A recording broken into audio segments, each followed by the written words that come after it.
It's time for Ink the Book Show with your host, Ryan O'Connor. And now, let's ink the book.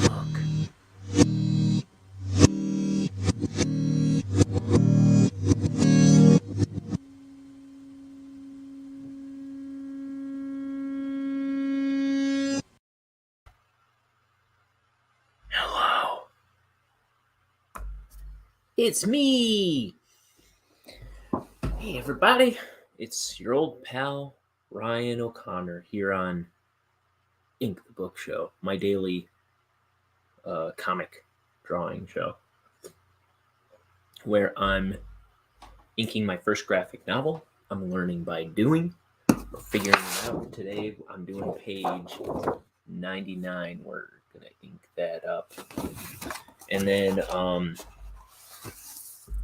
and I believe I'm going to do page 100 this evening.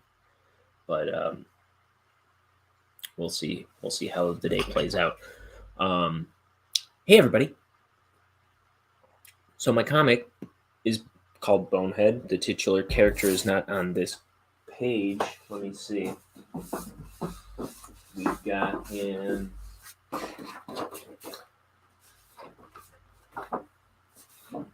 Some other pages here. Let me grab those.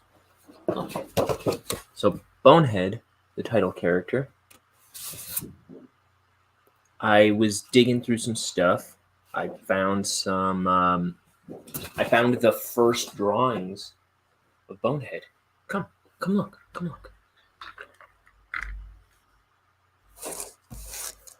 This is the notebook. Whoa, wait. Tighten up the camera. Okay. This is the notebook where I first started drawing Bonehead. Let me get some good comparison drawings.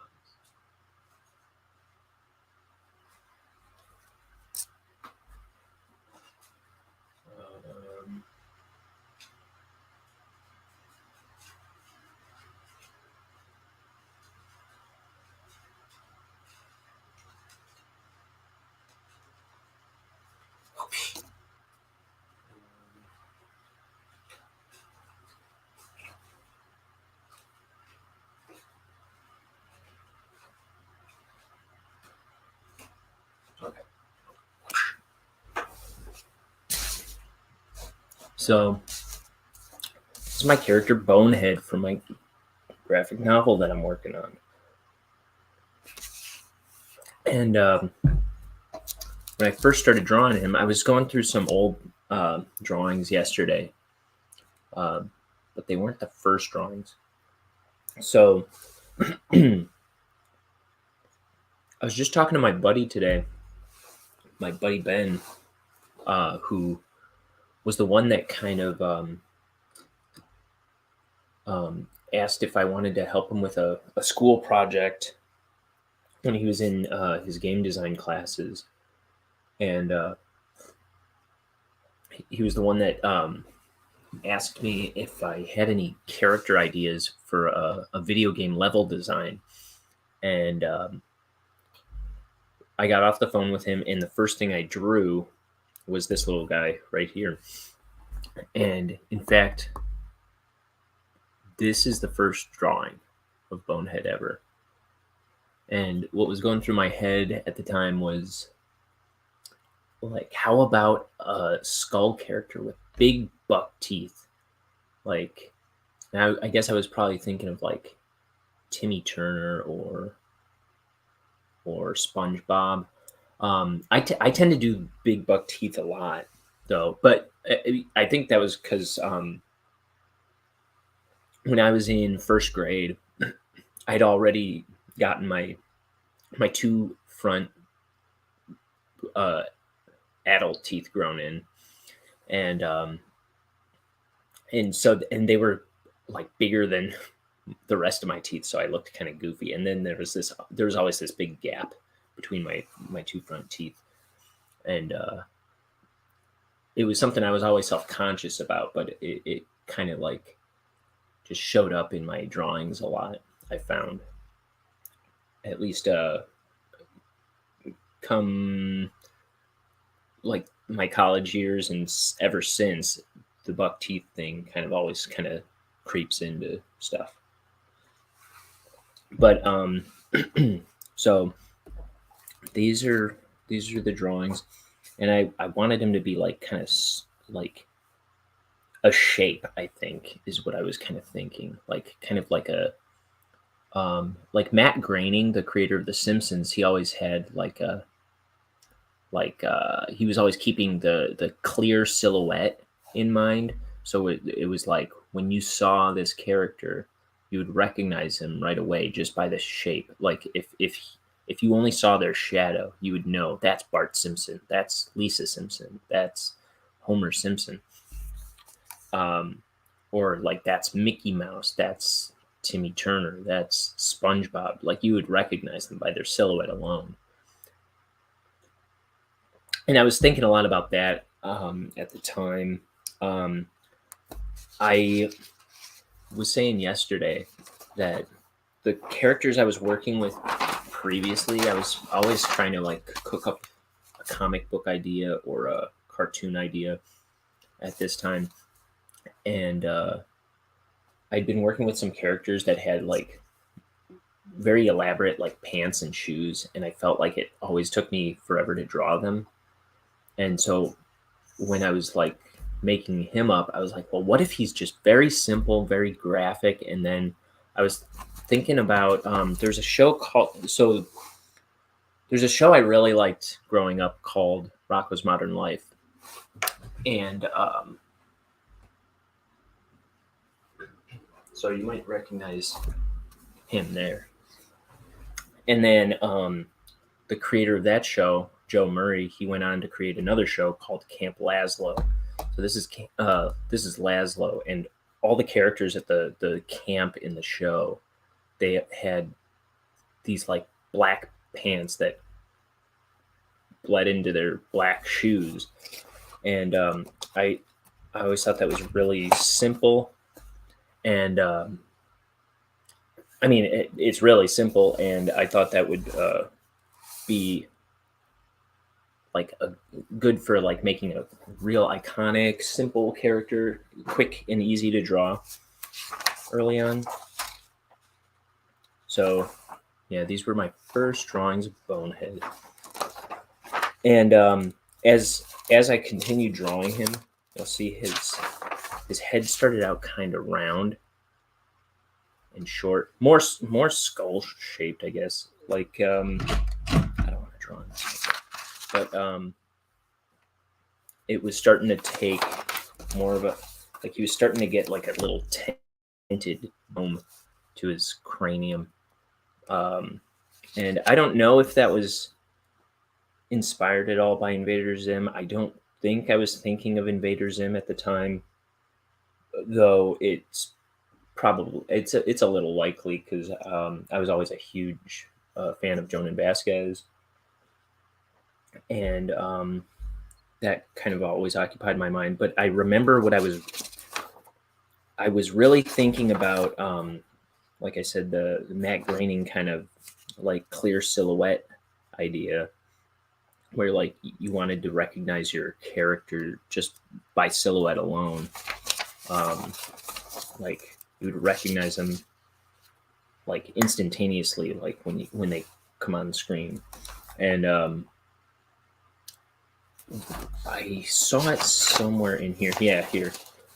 See, I think at that point, like I had it solidified in my mind that he would be like diamond shaped, because I thought it would make for a good like logo.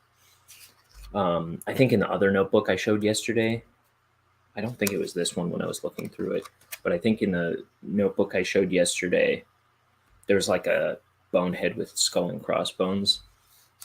Yeah, in this notebook, you see me kind of like thinking about what he is. I hadn't written anything about it yet at this point, I don't think. Oh, yeah, okay. You kind of see like a conveyor belt with a bottle of poison on it here. These are so scribbly and kind of disorganized, but I knew right away. Let's see, I even have notes, but I don't like definitively say what my ideas about this are. But I know that right away I knew he was like just a factory worker who worked at a poison factory, and then he had like an evil boss and maybe a devil drinking buddy, and I kind of understood that there were going to be aliens involved. And see, here's me trying to figure out his profile. Like, he has a nose, but does it stick out? Sometimes it kind of does. But also, if you'll notice, all these drawings, he doesn't have the diamond teeth. It goes in. It's like a whatever you call that shape. I don't know at what point I decided to change that, but I know it helped me to kind of figure out how to draw him when I was like, it helped me keep the dimension of his head somehow a little better. Like, you'll see, like when I'm turning him, it's really, I couldn't figure it out, and somehow the diamond teeth, like just paralleling this line to this line, kind of really helped me with his design at some point.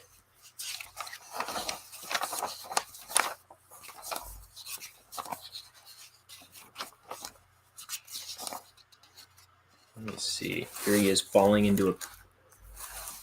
He's falling into a pit of like, there's spikes, there's razor blades, there's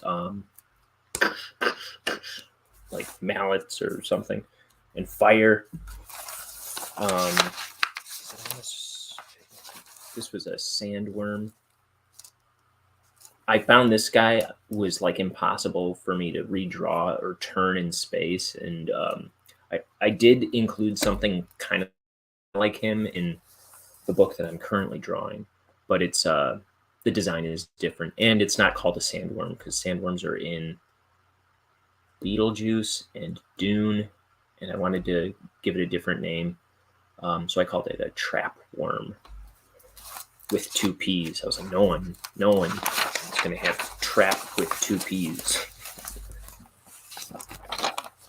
And here's kind of an informative little drawing too. That one where he's in the like falling into that pit of despair, of just like dismemberment. I didn't know what the story was yet. I just knew that his bosses were evil, and for some reason they want to get rid of Bonehead, and then they send him. They send him into a pit, and this sign says "certain death." And he's a lot more like rubbery and kind of goofy looking, I'm noticing in these drawings. I mean, like, even as I kind of figure him out, it's real like gummy and funky looking. I like this little silhouette of, so he continues falling down the slide. I think that's what it was. He goes down that slide and falls into this pit, and that's where all that like fire and spikes are in my mind at the time. Now I was right out the gate. I was trying to figure out character and story and bad guys for a video game idea with my buddy Ben. But here I see like I see that I was planning like comic book pages. I was wondering like intro pages in a comic book, chains and bottles of poison I'm drawing here.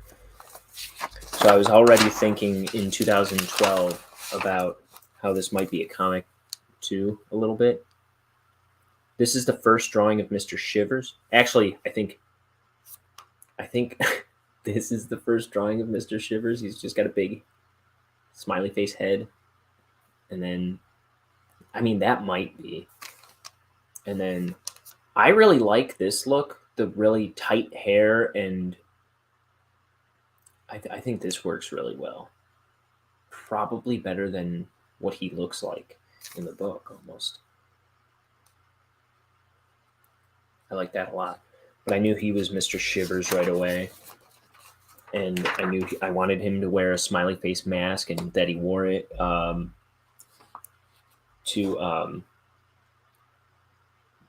because he was always angry and didn't want to scare off his employees. And maybe his boss, who is also a character, made him wear it. Because if he scares off all the employees, no work gets done. And here's some other drawings. Here's Mr. Shivers smacking something out of the hands of a devil guard. I knew there were devil guards pretty early on. Here's the first drawing of Mort, which obviously doesn't quite match like Bonehead. I knew I wanted him to have like a devil buddy, but I didn't know anything beyond that. It took me a long time to kind of settle on a design for Mort. But this, I'm pretty sure I was looking at some Mike Mignola drawings from Hellboy, and yeah, that doesn't translate to the style of Bonehead. But that's the first drawing of Mort. That was more or less a reminder that I wanted a character named Mort who was a devil and in this world. Here's some more. And I was kind of toying around with, I was kind of thinking, at least, I mean, these sketches, there's not a whole lot of tight planning, or like I might have a drawing on a page sometimes, but so I was thinking about like what might be under that mask, and maybe he's a bug person, and because there was a lot of and he is a bug popping out of a suit, kind of Men in Black style. But yeah, I knew there was going to be poison and bugs involved, and in this book there actually aren't many bugs involved, but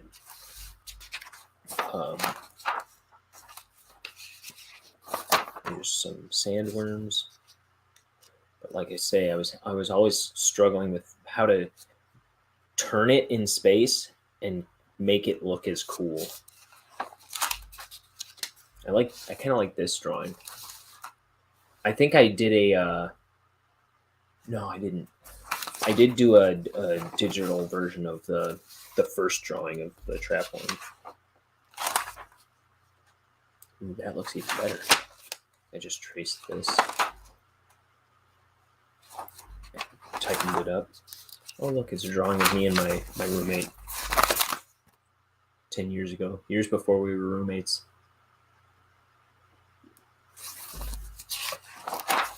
And then there's more goofy boneheads.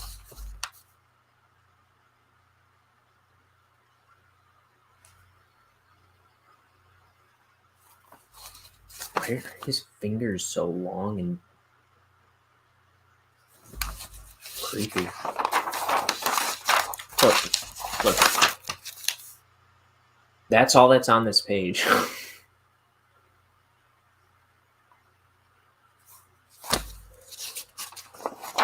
I always try to fill up pages, or follow through on a drawing, or erase a drawing if it's taking up space and I'm clearly not going to do anything with it because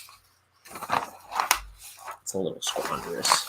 And look, oh no, never mind. I was going to say there's a drawing on the back, but that's my first drawing of Billy TV. And look, he has like an antenna. He has the one short antenna on his hat nowadays. Originally, he had like the rabbit ears 2 TV antenna. I didn't know his name at this point, I don't think. But I think that's why I put the TV in his name, Billy TV. It was originally just Billy. But that just kind of seemed to be right, to be Billy TV. And look, right away I started writing Butte on his shirt. That's something I also did in a comic I was making before this. I made a character be from Montana just so I could put Butte on his shirt, and the joke only being that it looks like butt. And so that also played into the character being from a planet called Planet Montana.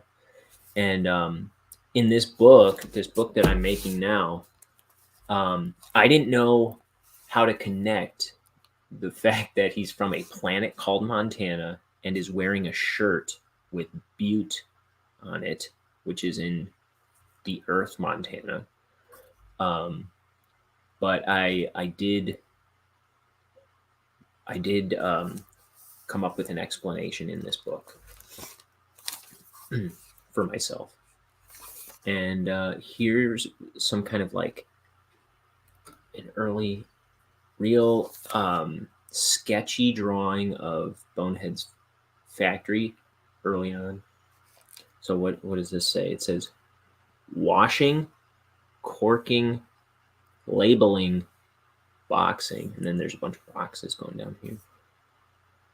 Oh, and here I didn't remember this. It says Shivers Industries Poison.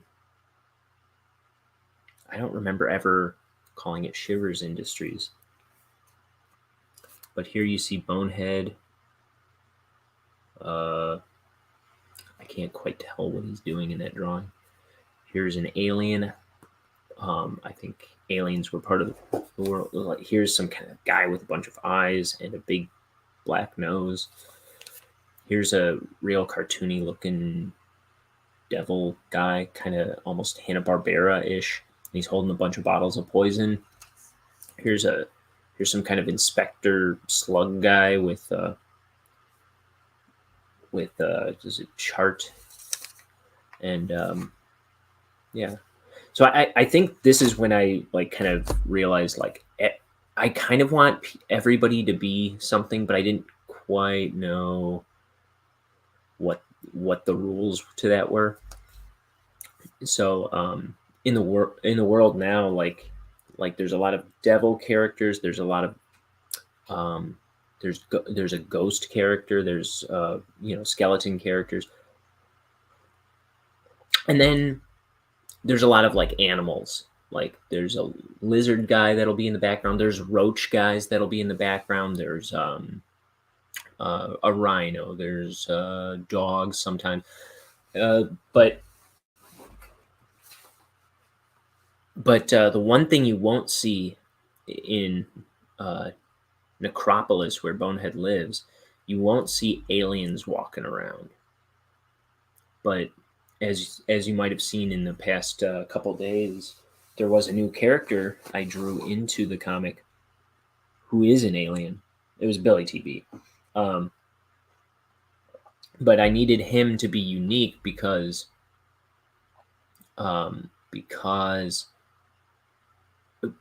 he has to be an alien, like, to the world. So, yes, he has to kind of freak Bonehead out. So you'll see plenty of devil people, plenty of roach people, stuff like that. Here's where I was starting to think about it in the context of a video game, I guess. Even though that's what I was allegedly thinking the whole time. But here's here's a bunch of drawings of Bonehead. Here's me thinking about his attack where he's throwing test tubes of poison here. It was only test tubes for a second. Then it became flasks. Here's a little one-up, like a Bonehead and Crossbones. And then, so let's see. Like me trying to think about health meters or something like that. Here's a character that made it into the gameplay that we did. This is it was like a little bug that would walk around.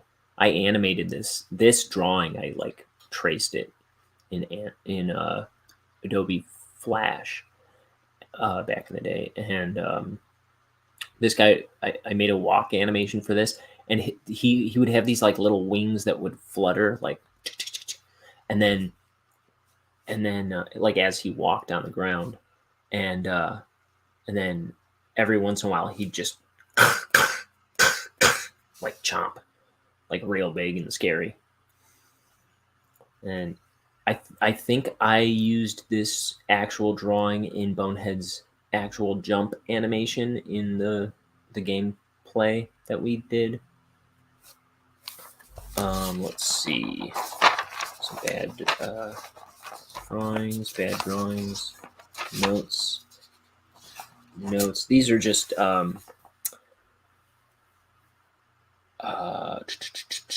these are all animations I would need to do, and some of them are like thinking way too far ahead, like into like gameplay that we weren't going to do for the one level classroom project that my buddy was doing.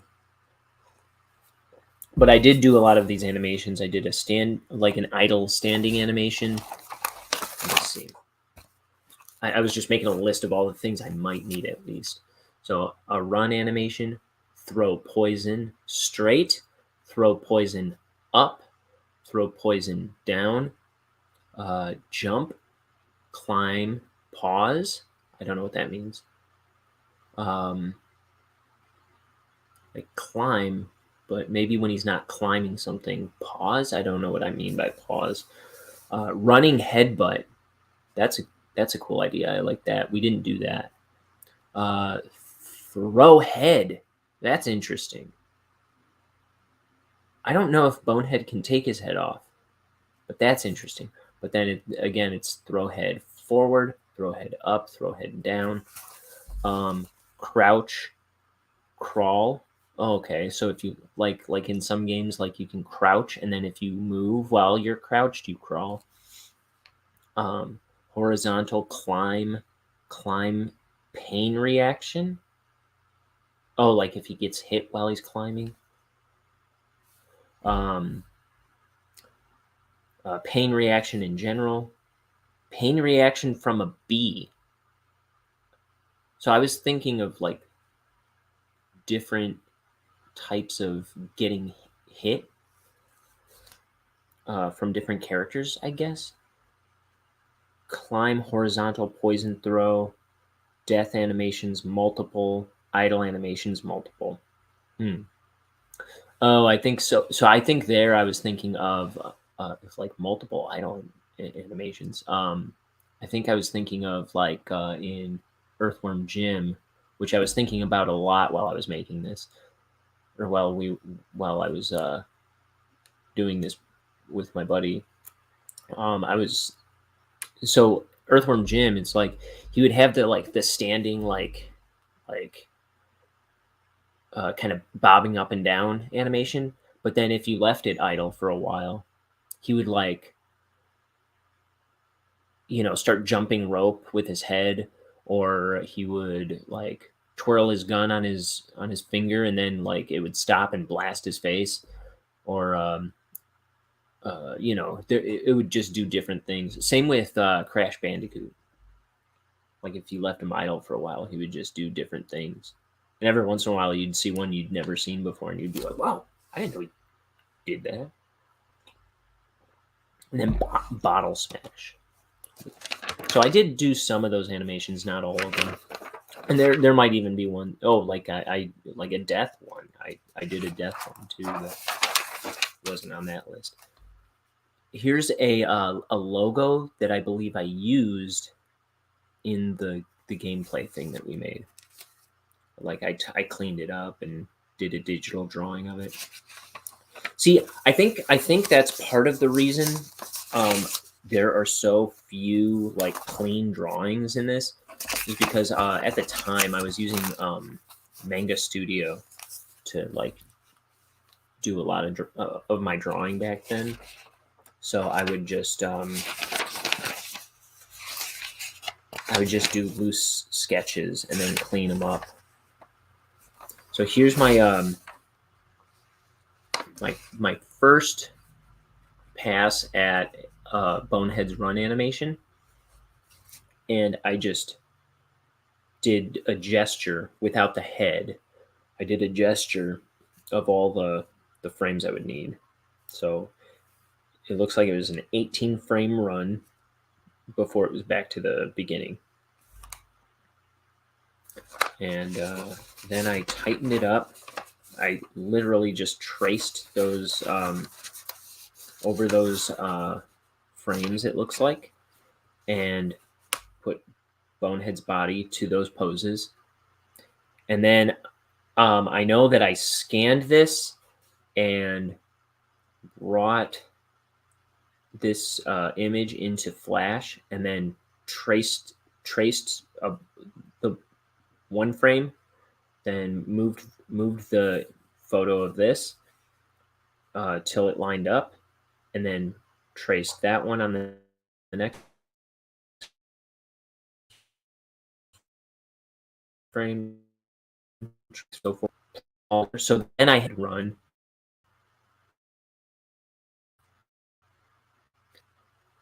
Then I just drew his head. I might have had. I'm certain I had different, like when he turns here in these frames. I know I had a head turn, but I know I used the same frame for a lot of the run. Like I know his head turned toward us on these frames and away from us on these frames, but the rest I had his head just the same image, just adjusted in position as needed. But that's so I would like to recreate that if I can. And I was looking for the digital files today. I was hoping I could find some of the animations, but they are on a hard drive or a computer I have not uncovered yet. So we'll see. We'll see if I was also talking to my buddy Ben to see if he would have those files somewhere still. But this is going back 10 years, so it might be hard to scrounge up. Here's my first drawing, I think, of Denton Crux. Actually, I'm not gonna show you this if I didn't already.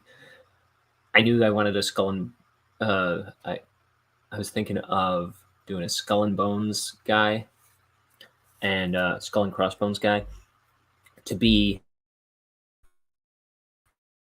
Mr. Shivers' boss. Like he'd be the, I don't know, founder of the company, and Mr. Shivers was his underling. And the idea when I was first drawing him was like he was like the Gerber baby of poison, and so he has these like he has like a crossbones tie, and he's like, that's me or something. Oh, here's another thing I thought was funny for a minute. Like if he wanted to make another face, Mr. Shivers, he'd hold up little like signs with other faces on it, like other emojis or something.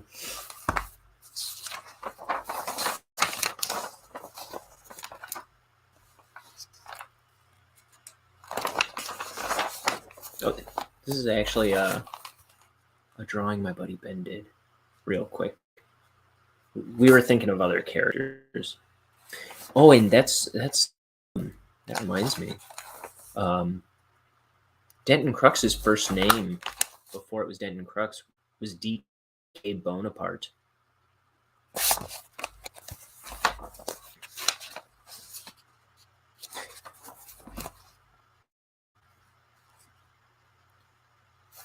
Yeah, here I was writing notes, and it says, "Hello, I'm D.K. Bonaparte, and I wrote on top of it Denton Crooks.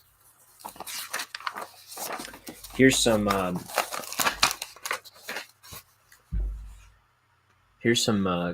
like other character designs trying to come up with. So here's Billy. I still didn't know what his role was in the thing at that point, but I knew I wanted a character like that.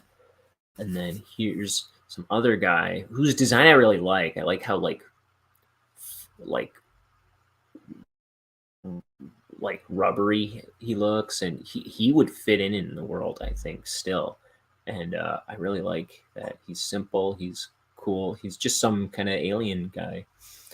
And then this was a boss that I was planning on doing. I may have animated this character at some point. I believe I did.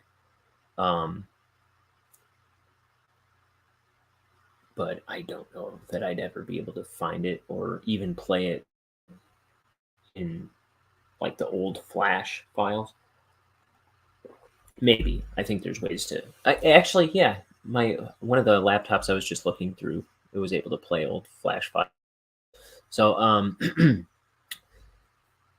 so this was my first drawing of Bitsy, who is a zombie space fish or something.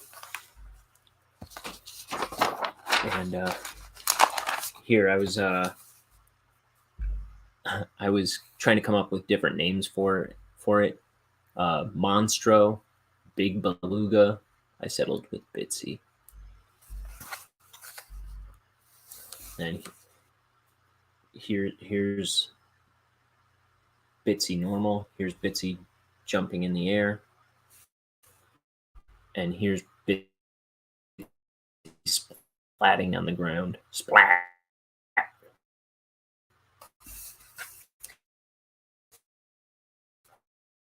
Yeah, I do some animation, and I used these drawings. I don't think it was a very smooth animation, and I might have added in-betweens to that. I'm pretty sure I did, but I remember animating it at some point. It says, flops in 3 dimensions on fight stage can only harm Bonehead in foreground. Background fish will hop into foreground to flop onto Bonehead. Never know where fish will land in foreground. Hops back into pool when he gets hit. So there's a pool over here, and then these were like the I was sketching out kind of the idea where he hops out of this pool, and if he lands on any of these places, that's where he can get you. And then these are places he would land where he can't get you. Not that they would be marked, but in the gameplay, I was thinking. Hops back into pool when he gets hit. If Bonehead falls into the pool, he dies. If Bonehead is directly behind fish, it may snap his tail at him. See, my buddy, he just wanted to know if I would do a character design and some animation for this one level final class project. And I went ahead and was like planning a whole game. Oh, cool. And so, because this is like me trying to draw what the background might look like of that boss level. Space Fish Station. And it says stars zipping by. Okay. Like I say, not very good drawings at this point. Yeah. More. Oh, here's him snapping his tail on the ground. Whap!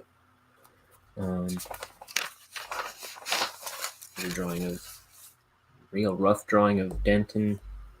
There's Bonehead, Billy, and Mr. Shivers.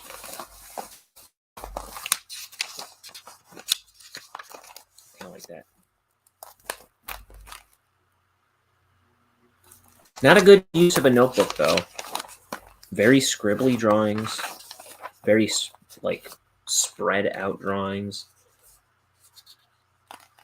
and a notebook isn't the best sketchbook to begin with. But for some reason, I would exclusively draw in sketchbook or in notebooks. And here's another drawing of Bitsy. Seems to be like the same drawing over and over. And then here's another guy I had in mind for a boss, and I was calling him Cyborg Clops. And he had like metal hands that would switch out into different things, and his metal legs would like retract into his body, and like it'd be like a jetpack or something that would come out. There's a kind of a cool drawing of Mr. Shivers early on.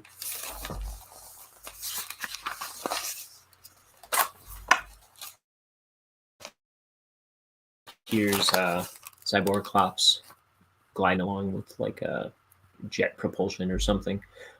That reminds me a lot of one of the Donkey Kong games had a boss that did something like that.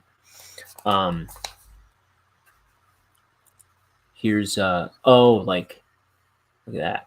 So like stuff would be pouring out of these pipes. You'd have to like get there before get to the next, jump onto the next thing before it sprayed and destroyed the ground you were on, or destroyed you. And like he would run on this, and it would turn the next one off for a little while, I think was the idea. And he had to jump that one before it sprayed or something.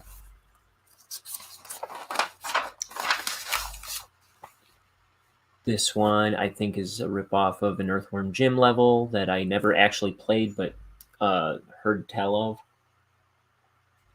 Actually, I think it was like a bonus secret level in certain versions of the game or something, where like he'd be running, Earthworm Jim would be running around in the dark, and then there was a big monster where all you could see were his eyes, and you could only see like certain things in that, like doorway kind of gives you some context of the level, but otherwise it's just pitch black. Click. Uh-oh. And Bonehead's just running around. All you see are his eyes. But like I said, that was kind of a ripoff. I was just trying to think of creative level ideas. Although the notebook I showed yesterday had a lot more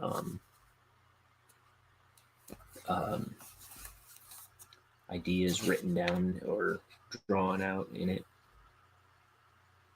Here's Cyborg Clops and the different, like, he's got spider legs there. He's shooting lasers out of his one eye. You disappoint me yet again, Bonehead. Here he is about to be abducted by aliens. I'm shooting lasers. I don't know what this weird looking drawing is supposed to be. Here's some bees. Bonehead jumping in fright, realizing that the planet underneath him is alive. I got the title in my head, Planet Dan, and I've wanted to use it for multiple things, but I've never known what to do with it. But there's a face on the ground in this instance of the use of Planet Dan. I think I was thinking of something where like for some reason Bonehead was on a sentient planet, and then it eats him, and then he's just falling through guts. I don't know. Some kind of an idea. That's all that notebook. Notice with the very first drawings of Bonehead. Now, the most recent drawings of Bonehead. Oh, he's on this page.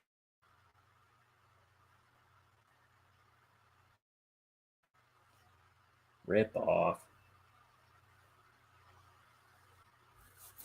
Okay, let's get to work.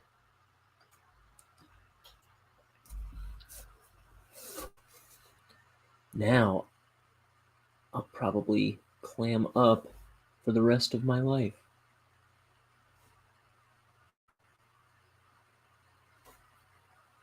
You know what I need? I need light.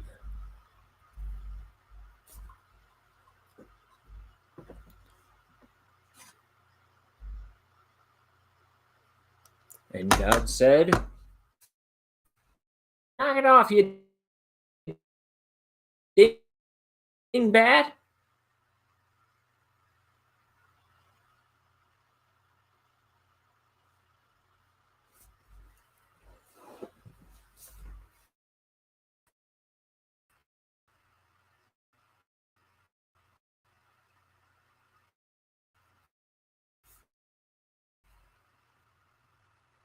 Here's Mr. Shivers. I like this drawing of Mr. Shivers.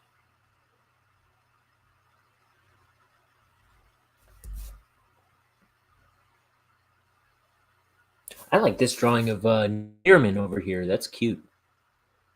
He's like telling on Mort, who's in trouble right now. It's like, and he also did.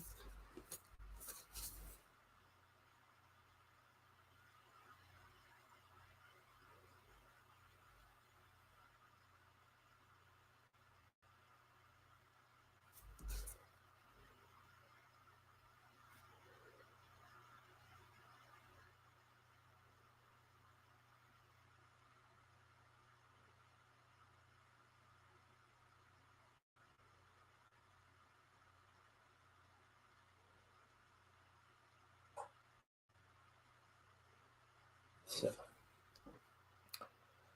I need this to be a little. I need this brush, that is, to be a little more saturated in ink, so I can saturate this page a little more in ink, if you know what I mean. Okay.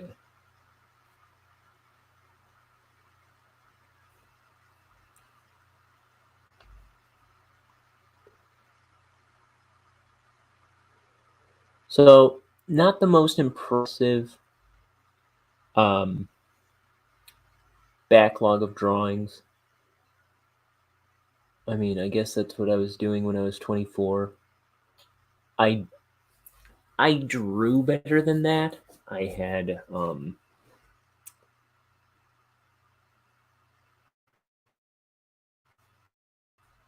don't know. But I also did a lot of half-assed drawing back then too. I mean,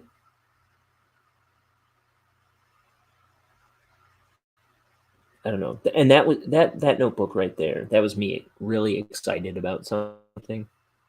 But I was also, I guess, it was a lot of like figuring stuff out and making notes to myself. But I'm kind of bugged with how sparse a lot of those pages are. Where like and like how much I was just relying on my memory and not, because I do know what I was thinking in a lot of that stuff, but it's not as documented as it ought to be. Like, yeah, no mention of he worked at a poison factory, or like who Mr. Shivers is, or who Billy TV was supposed to be in my mind, or there's like no indication of what I was thinking. And I think if I were to um, if I were to start a new set of characters or something today, it would have a lot more notes to myself. I would have filled up the pages. I would have drawn them a little tighter, just to at least attempted to, just to kind of get some clarity on what I was thinking. But I guess I'm sure I was doing digital drawings of those guys at the same time, and even animations.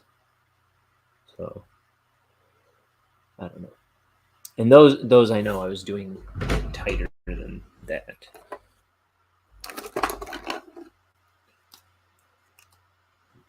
Now, if I could pull out those digital, if I could rustle up those digital files somewhere,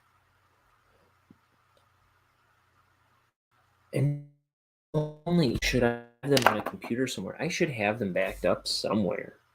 But the question is, where the heck are they?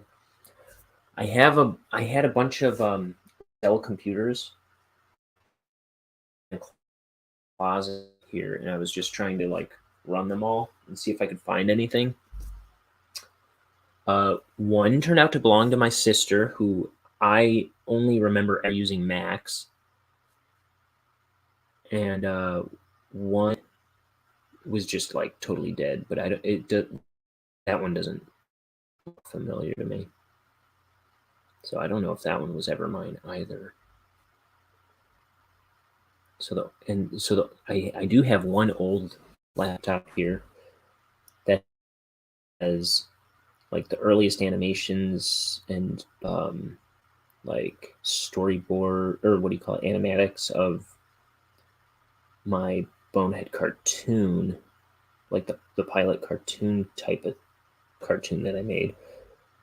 But it seems like that computer predates the game stuff that we did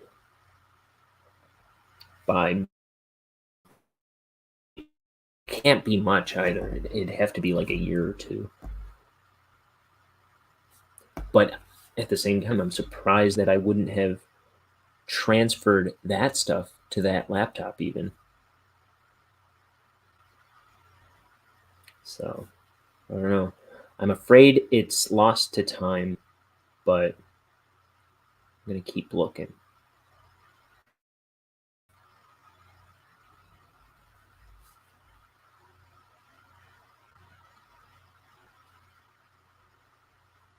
That would be so cool to find. And it would be so cool to find and get Ben on here to talk about it.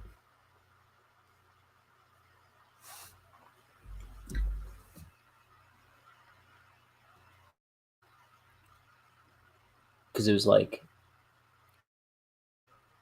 if he didn't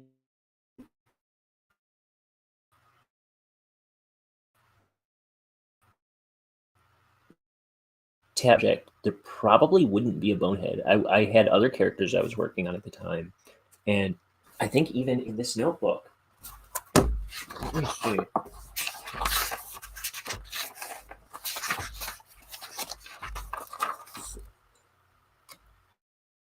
See, like, I thought I saw some indication of some other characters I was inventing around this. Yeah. So I have a character named Der Vanderbilt and McCarmichael. And these were names. I'm trying to come up with names for a bad guy, I think. And I'm just taking fragments. DeWalt, Van Pelt. I think I liked the little preface part of the name being present, like, like Von. Look, I write a bunch.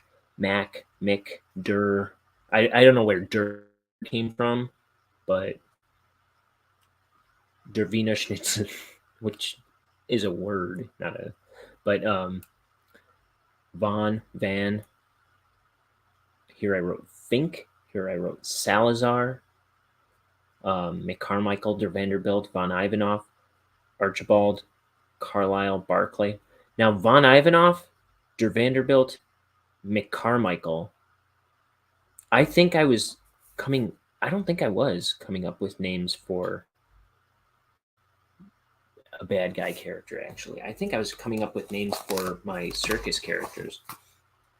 So I had other characters. I would swear I had just started coming up with other characters right at the same time. And if my buddy Ben didn't ask me if I wanted to help him with this, I don't think I would have come up with Bonehead.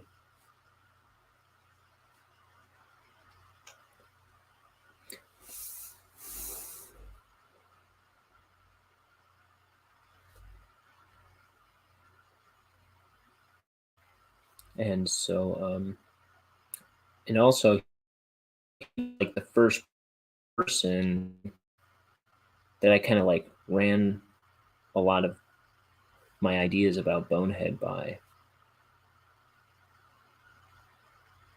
So it'd be cool to talk to him about it on here.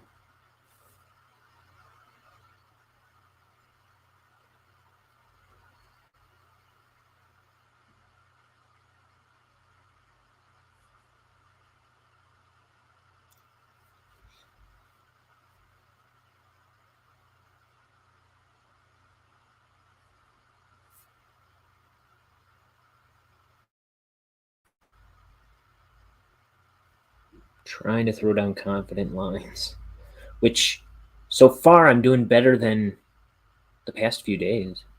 I feel like I've been wobbly as all get out.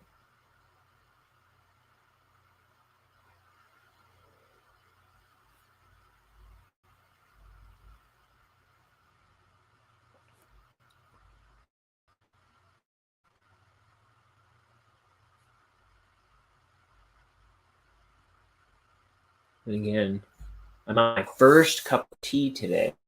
And it's taken me an hour to drink it, so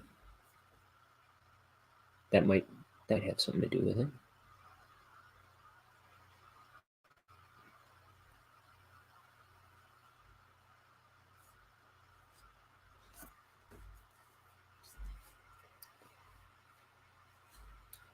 Life was devoid of purpose, and so I joined the circus.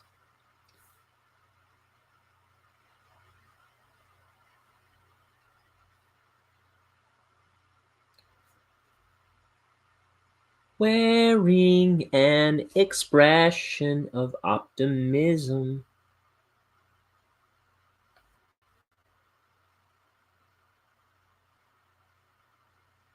Try not to connect. See, that got me wobbly. I was trying not to connect this mouth line to that corner because that's what you call a tangent. When see, I don't think I want his mouth that closed though. I think I want it on this side. I think that works better. I'm gonna erase it. I'm gonna wipe that out and make his mouth wider instead. Because even this sliver looks. Let me show you. Even this like little white needle, it just looks. I don't know. My eye is drawn right to it as being clunky. So I don't know. You want to avoid like connecting uh, lines to corners and stuff like that. And here's another thing I don't quite like. I don't like this thumb.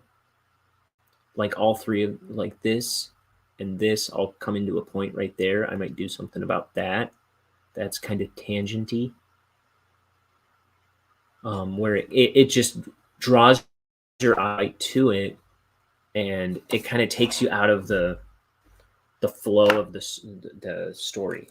It kind of takes you out of the flow of reading the comic.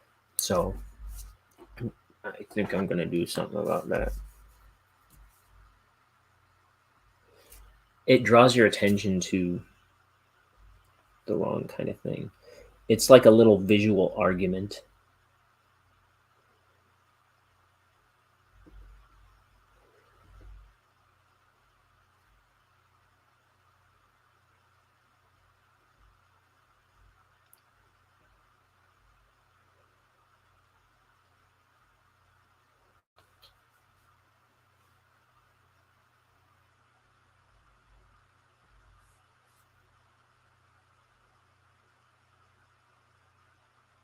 See, I just don't know what the solution is on this one.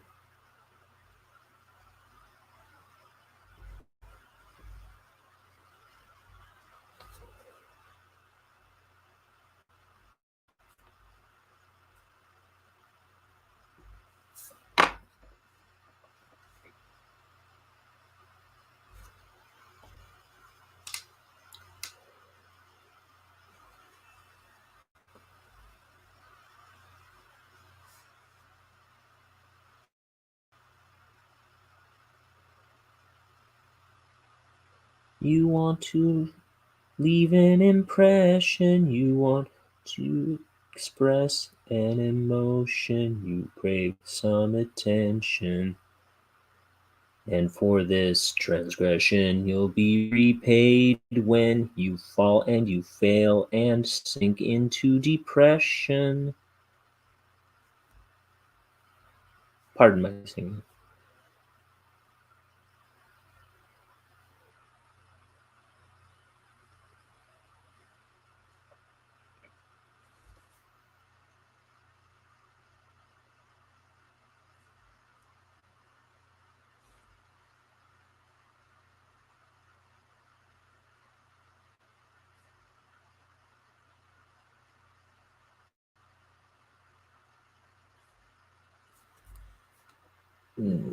I guess that's a little better. I think I'm going to tighten that little corner up too. But when I look at it on the screen, it's not screaming at me like it was. So that's encouraging.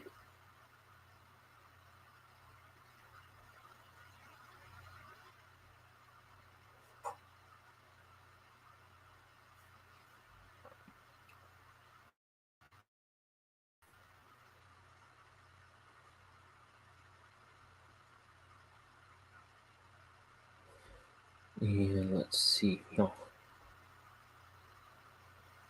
Womp.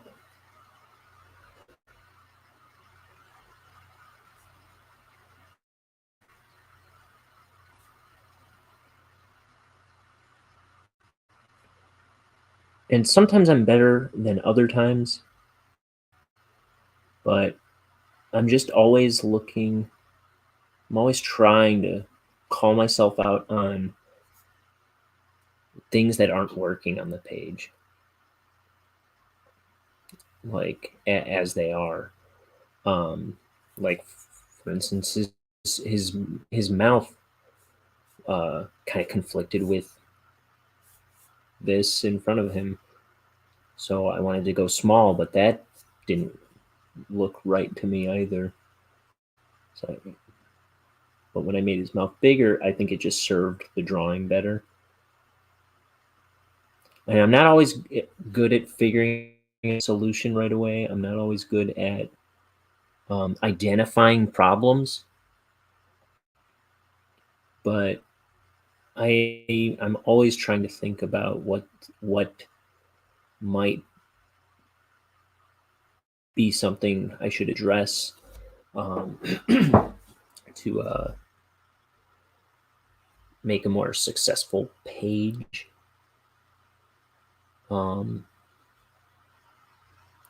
And sometimes I'm like, yeah, but these drawings are so dumb. Like, what kind of, who am I trying to impress with these screwy cartoon characters? But it's like it's also about just clarity, though. So you don't want to you don't want your audience being kind of like left stranded, trying to figure out what they're even looking at. You know what I mean? I've seen comics where it's like, okay, I get that you're telling that you know what you're talking about in this panel, but I have no idea what I'm looking at, or it took me way too long to figure out what was going on in this panel.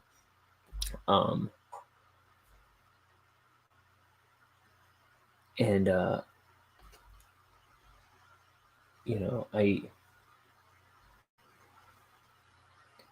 I used to teach animation to kids for a little bit, and when they would draw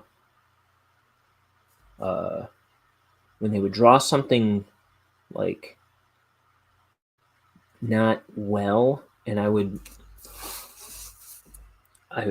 be like, hey, you might want to do this, and they'd go like, oh no, that's my style. I'm like, yeah, but your style isn't serving you well. Like you gotta it like if your characters have noses that look like a third eye, um, you know, you got to think of how that's going to be communicated to your audience,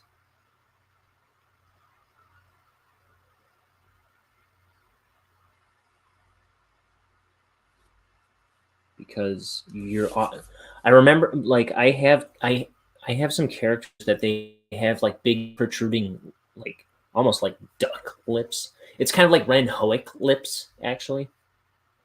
You know Ren Hoek from Ren and Stimpy.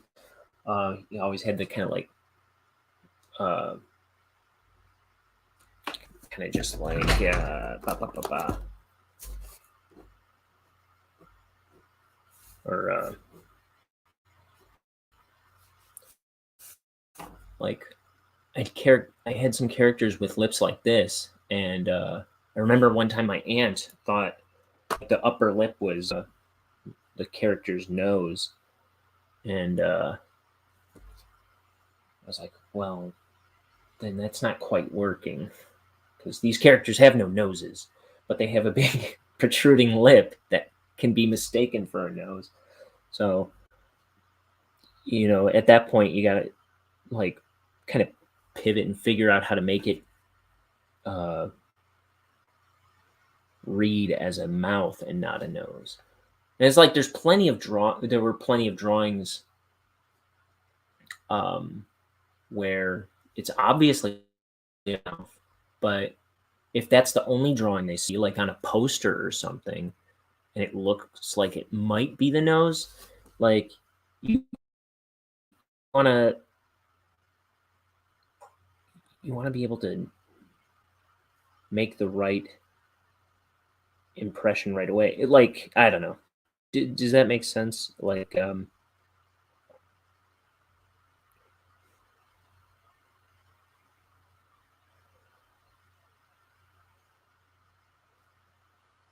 sure that's to me too with like a televised cartoon character or something, where like I thought I was looking at a character that like I thought I understood what I was looking at, and then they start moving or talking or something, and I'm like, oh, I thought that was his like elbow, or you know what I mean? But it was like just a poor design or a bad drawing of that character or something. I'm sure I've seen that stuff on TV at some point, and it's like it's just like a little disturbance in your uh, participation in viewing it. You know what I mean? Like it's just like a little. It takes you out of it. And here's another tangent. So now what?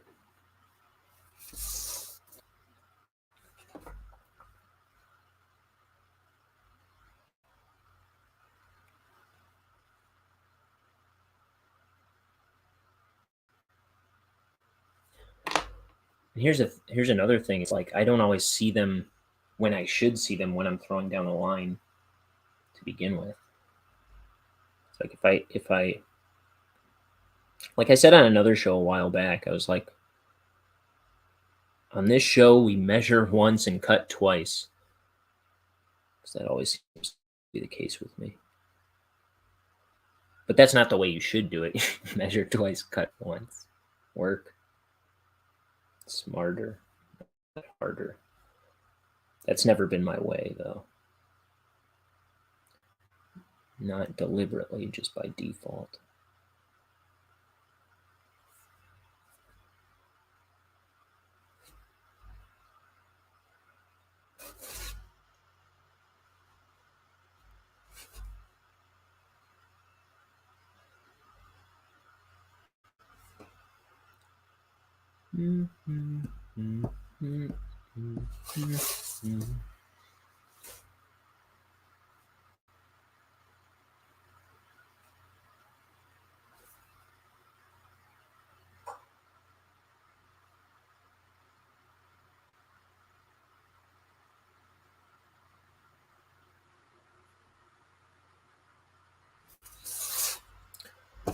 Okay.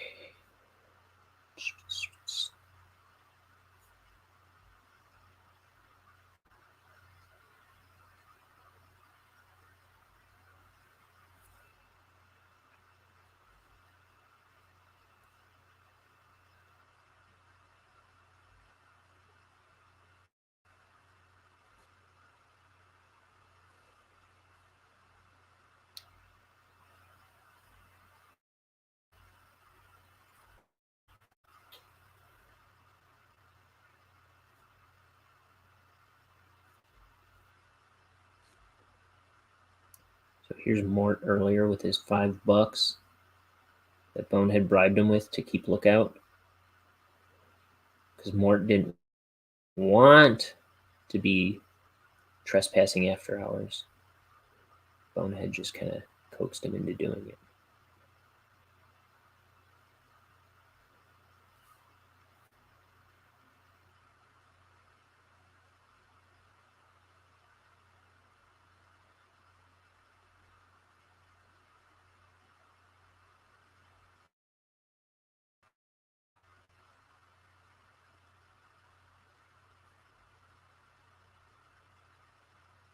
See, in a cartoon, I feel like that'd be funny if, if this was animated. Like earlier in this scene, like when this is actually happening, like he's holding a $5 bill, saying something like, "I better not be getting in trouble for this," and then he turns the camera, shows him the footage, and you see him walk by again, going, "I better not be getting in trouble for this," when he's currently getting in trouble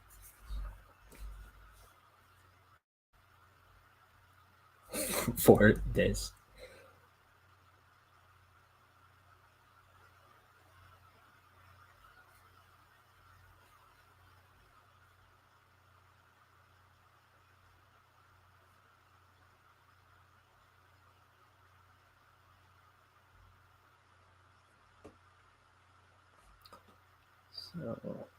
So this is like a little secret panel security footage monitor that pops out of Mr. Shivers' desk.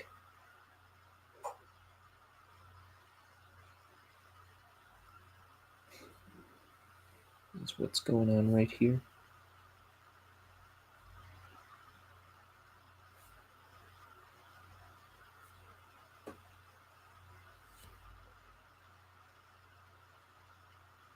I always get this panic in me that because I mute my microphone when I play the theme song thing when I start a show.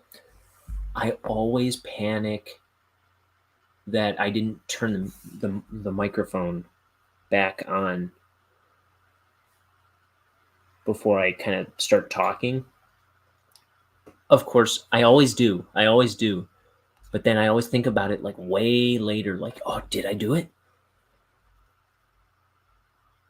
I get this like start I have like a little mini heart attack about it.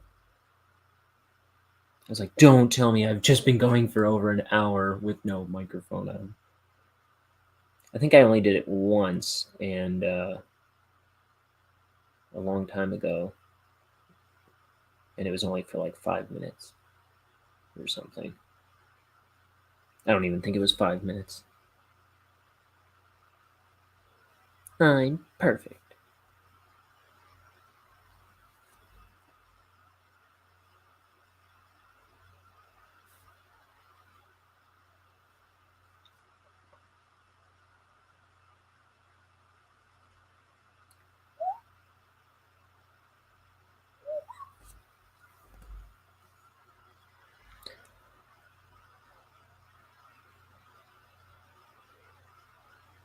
So A lot of what I learned about making comics, I learned from watching videos just like this one, where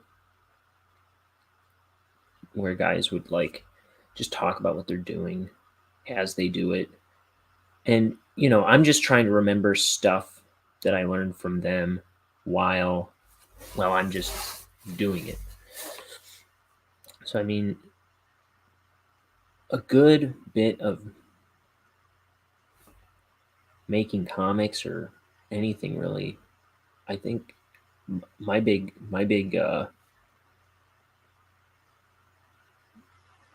thing to people is like, learn by doing. Don't wait for permission to do the thing you want to do, like from a studio or like a potential job or something. Like, do it today. Do the thing you want to do, because the job you're waiting for probably isn't going to let you do what you want to do.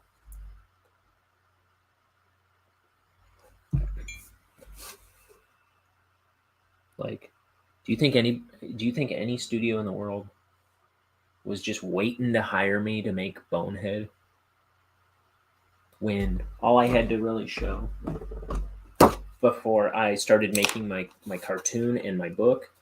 Do you think when all I had to show was this 10 years ago, do you think anyone was waiting to say, I'll buy it? Now, if I throw a 230-page book at them that looks a bit more like this, maybe someone will be interested in paying me to make more Bonehead. You know what I mean? Does that make sense? Or if I know I haven't shown my animated version of Bonehead yet, my 16-minute cartoon. But if I show them that, not as good quality as this book is in my opinion, but it's more likely to catch someone's attention and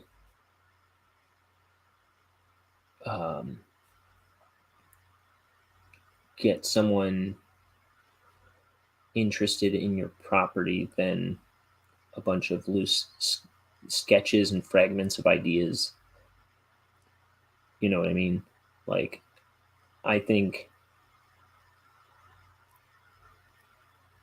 I'm more equipped now than I was 4 years ago to be like, I'm more likely now, I should say, to get paid for doing what I like, by like, you know what I mean, like by like a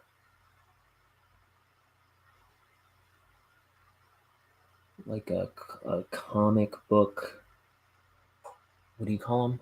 I can't think, like a comic publisher or like an animation studio might be interested in the property now that I have something to show them, something tangible to show them, a little less ethereal.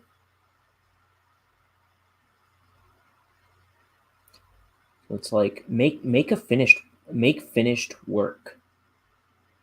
That's something that I kind of couldn't pull the trigger on for years and years and years. Like I said, Bonehead's 10 years old, and I've only made anything finished out of Bonehead in the past like 4 years.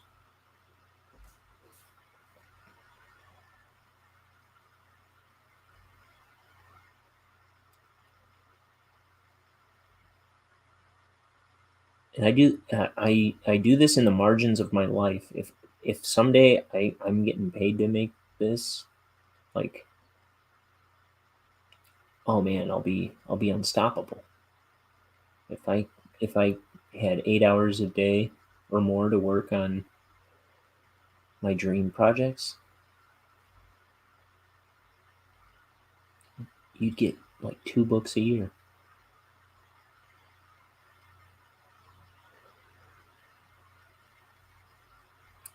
2 big books a year.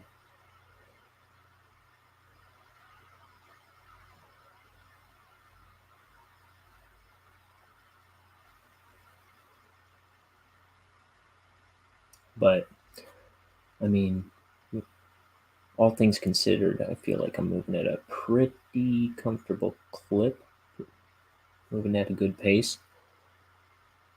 I like that bonehead, that little mini bonehead. Yeah, this is page 99, and it's actually more than that.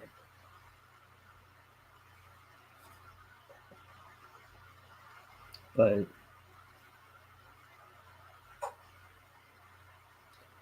we've still got like 130 pages to go.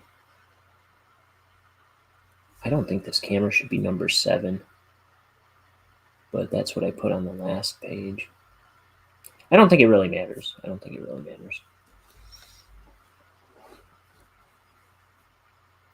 We do see some cameras earlier, but it's a little more ambiguous. It's kind of in the background of a, like we see like the multi-camera shot where it shows what all the cameras are, but it's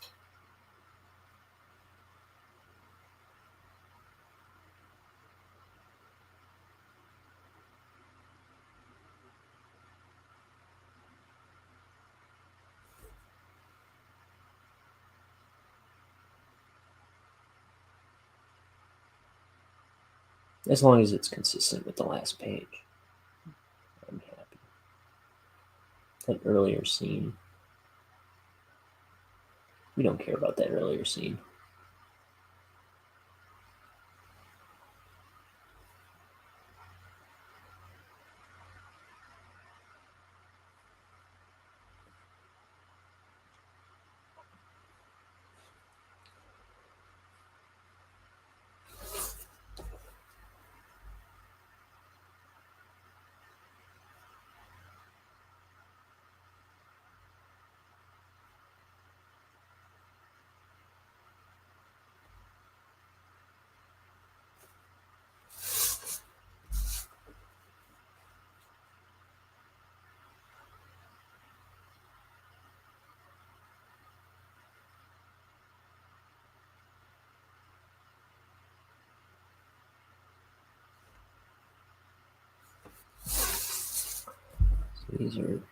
This is a shadow of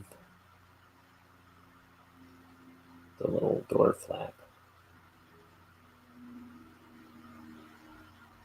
Well, now I'm drawing fingers, so never mind.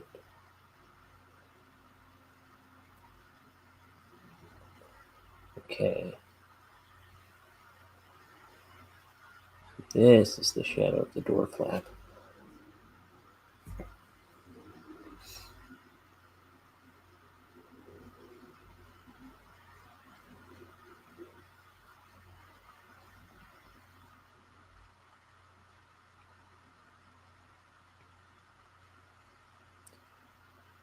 I don't always give everything a shadow. Something you might notice, I don't give a black shadow to Bonehead very often because he has the black legs and the black feet. And there's no way to like. I mean, I could do like one of those like hairlines around his feet. You know, like do the like leave a white line.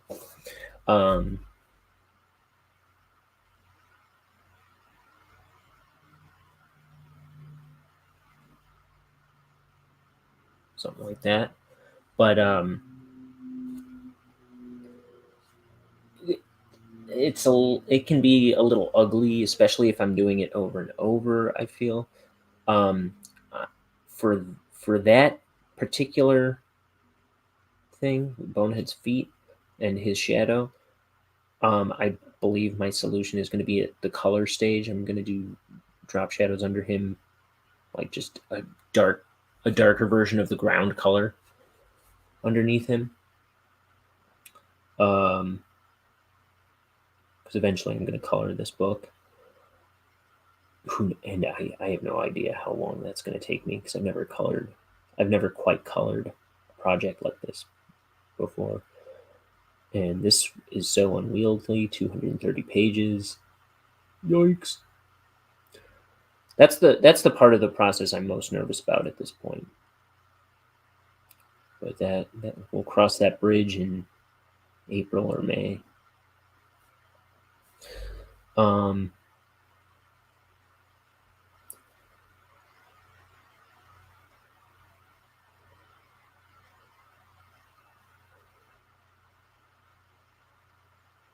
Let's see. Yeah, so I try not to go too crazy with shadows all the time, but you know, I do. You will see me like that. That is my. I do use drop shadows all over the dang place to just give to give it to give everything like a weight and a presence on the page. Sometimes that really helps.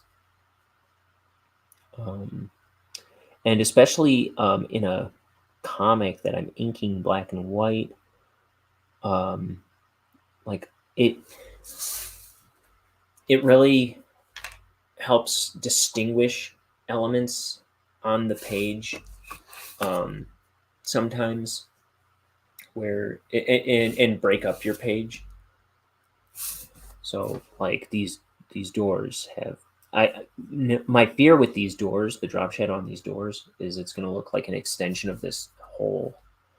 So what do I do about that? I might, again, in the at the color stage, what I might do if I think that is unclear, what I might do is lasso out, like in Photoshop or whatever I'm coloring it in, lasso out that part of the black and that part of the black, like leave the outline for this and his finger, but lasso out the part that is specifically the shadow, and just make it like a darker brown than the rest of the desk. So I'm just kind of color hold that part of the black.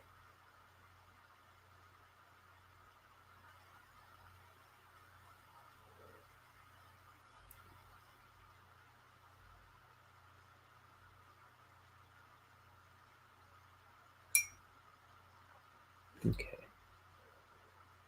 There's more here. And on these camera shots, like the camera footage bits, I'm trying to go real light on the ink for the most part. So it's not as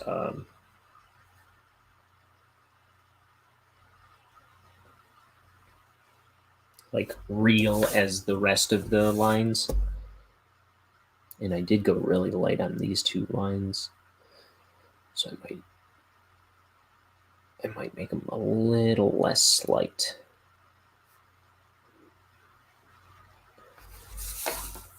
Because this monitor has weight, but the two-dimensional image on this screen does not.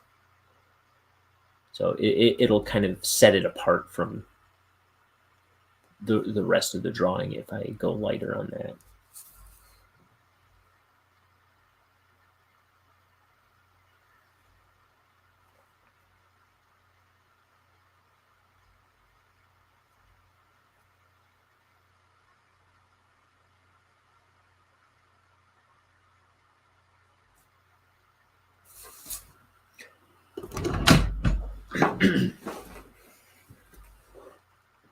So somebody asked recently, I forget her name now, but somebody asked recently if I teach drawing lessons. I'm very hesitant to say that I can teach, because when I'm trying to, I get very unsure of myself, and it's really hard to I can't I that's one thing, is I get really inarticulate sometimes, and I'm very self-conscious about that. So I'm hesitant to say yes, but I'm willing to, like, as I'm thinking about it, I'm willing to, like, impart what I can on how I'm solving, how I'm problem solving, and what I'm thinking about, and what I know as I'm kind of operating and actively using it. Um, but also sometimes I feel like I'm just recycling the same, like, four things that I know. So forgive me if it seems like I don't have much to teach, but also I will say that, like, months ago, I probably had, like, 6 months ago when I started this channel, I probably had other things on my mind that I was utilizing at the time. So I I was probably talking about some different processes, and I was, like, in a different state of mind with inking then, that I'm a little more settled in now. So I know that, like, if I'm still doing videos in, like, 3 months, I'll probably have a different set of things that I'm thinking about every day. You know what I mean? So it comes in waves, what I'm actively thinking about. And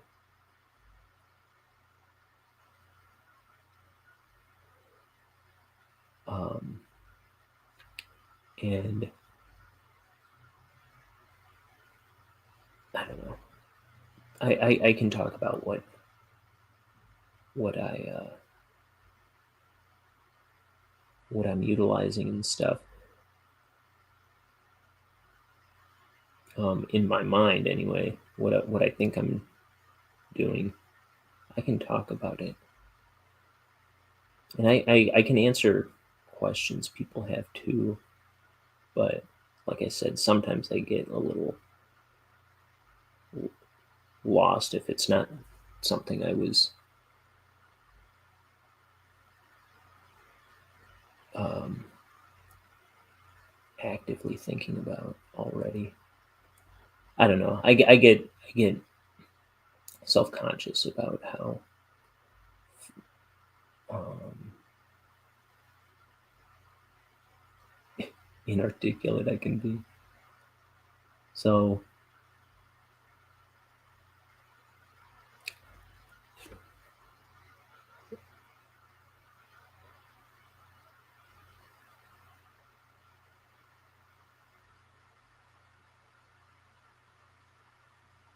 I don't know. I'm willing to answer any questions as best I can. I just I'm afraid to say outright that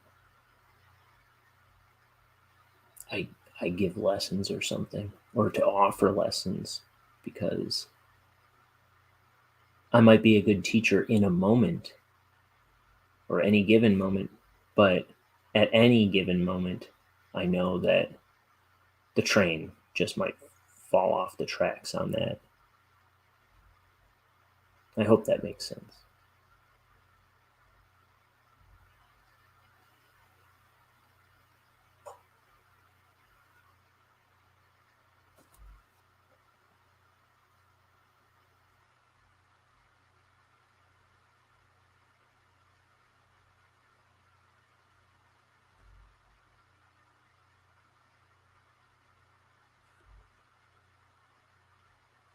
Same with these videos. Like, sometimes my mouth is like a fire hose and I won't stop talking. Other times, I am so desperate for something to say. I wish I could think of anything, and I'm just sitting here in silence. That's sometimes when I start like texting more people, like, "Hey, you want to come on my show? You want to come on my show?" Because I need something to talk about.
And there it is.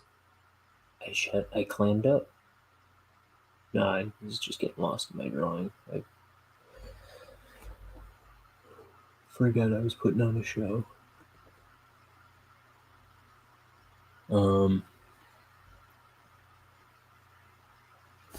let's see. Almost done with panel 1, an hour and a half in.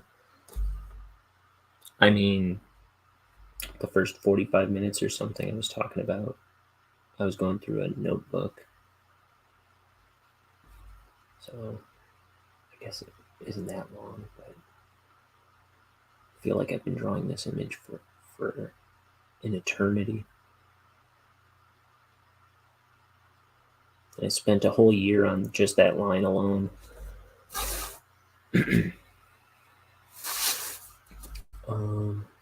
I thought, see what I had done. I thought I extended this out. What had happened? That's what I was trying to say. See, what had happened was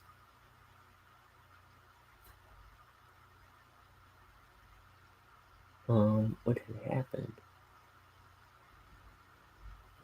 Ooh, that was my hand was getting like caught on the desk, like the sweat of my hand was like I could barely drag that line.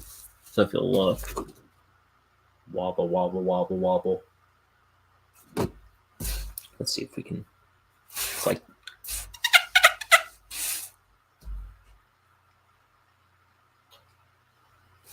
let's see. Sometimes just dragging back over it. Ooh, it's gonna happen again.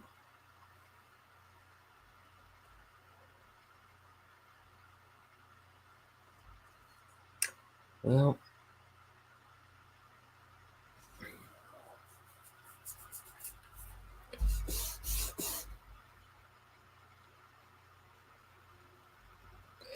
it's not depressing me. It's not the end of the world as we know it. I feel fine.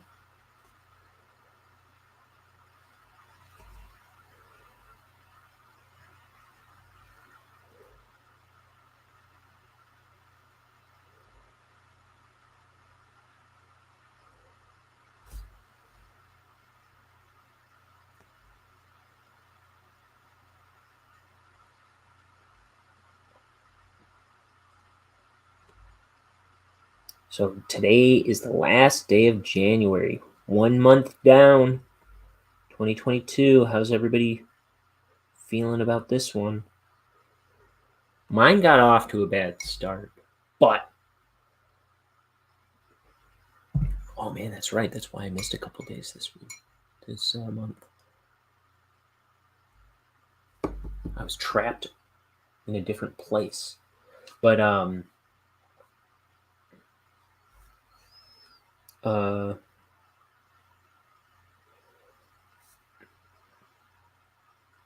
But no, it's been a good month. I've enjoyed January.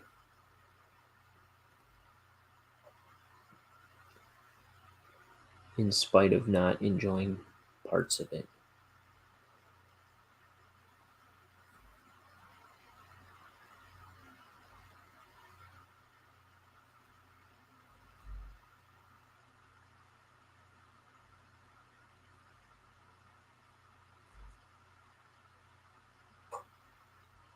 I don't know what compelled me, but I think it just came across like recommended videos or something. I saw Drew Barrymore's first appearance on Carson today. She is so adorable on that show. She's like, she is just the cutest little girl. And she, at first, she's just like giving like real like tight lipped answers for the first couple questions. Like, yes. And I'm like, ooh, she's not much of an entertainer here. And then, but then like the rest of it, she's like, she sings Carson a song. She pulls out her like little like clip in fake teeth because she's got her like her adult front teeth are just starting to grow in. she's like, she she's like, do you mind if I take these out? And she pulls her teeth out, and you know, it just sets them on Carson's desk, and she is just so funny. Oh, I loved it. What a cutie. Drew Barrymore, little Drew Barrymore.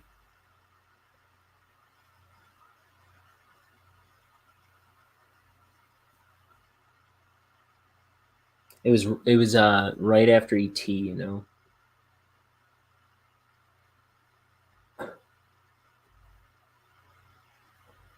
She's talking about the dentist. She's talking like how she likes the dentist, likes going to the dentist. She's in swimming classes and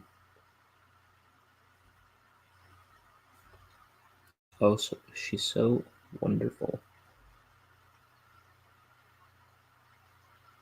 Oh, and when she came on, she was like, she tripped down the steps. And Carson's so sweet too, Johnny Carson. You know, I just realized I was saying my nephew's name, and it sounded weird to me. I didn't know why at first.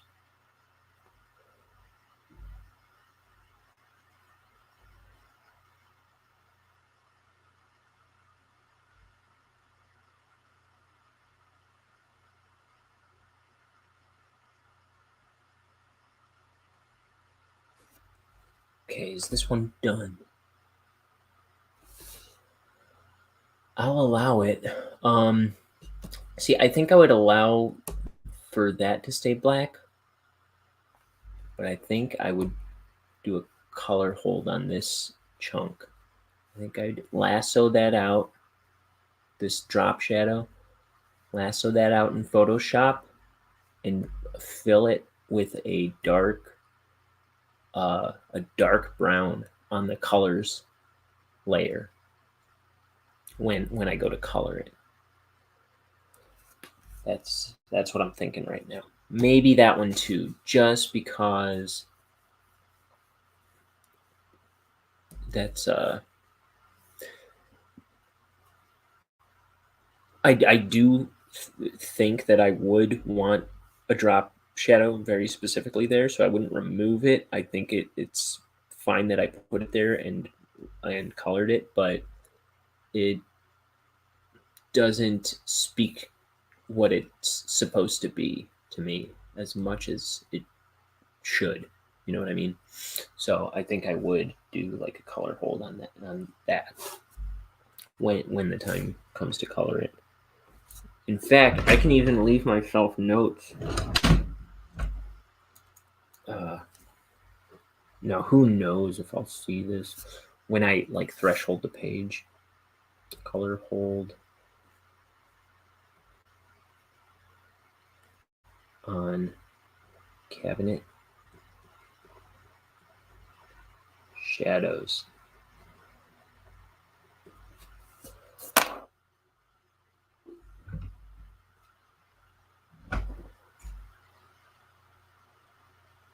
In any case, when I'm prepping the digital file, I'll see it, and I can make a note of it wherever I need, like post it, put it on my computer while I'm working on the page or something.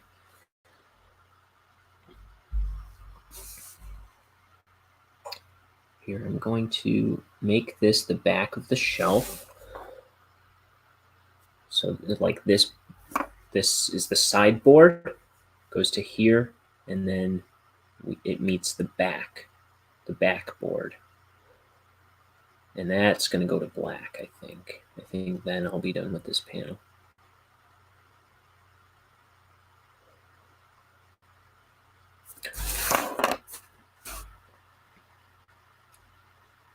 And part of, doing this, sometimes, putting the drop shadows like under this screw or something, it's just kind of like giving items weight, giving them a presence. Sometimes when I'm doing like black, like in spots where I am now, it's kind of about just spotting blacks to add throughout the page to kind of give the page some flow and weight. Because if everything's just like all white in all the panels, and just straight line work, it just makes the page start to look gray, like, and it just kind of looks like bland. And what's a solution for that? Coloring it, I guess, can be a solution. But I'm trying to get some dynamic flow in just the inks alone too, at the inking stage. At least that's how I think about it. Any artist, I'm sure, could look at what I'm talking about and how highfalutin I'm talking about my little cartoon characters, I'm sure, and just like be rolling their eyes like, boy, he sure thinks he's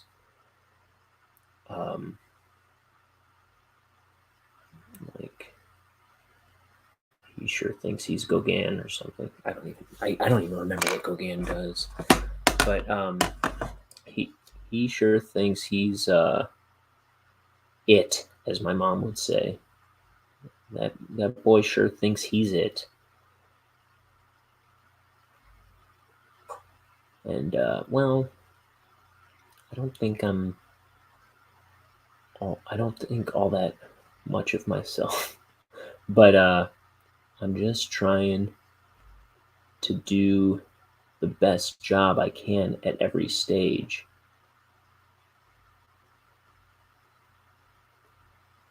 Get the best results at every stage, and maybe if I just step on my tiptoes a little bit, it'll come through. Okay, moving on. Well, hold the phone. My famous putting random nicks into the pristine surfaces.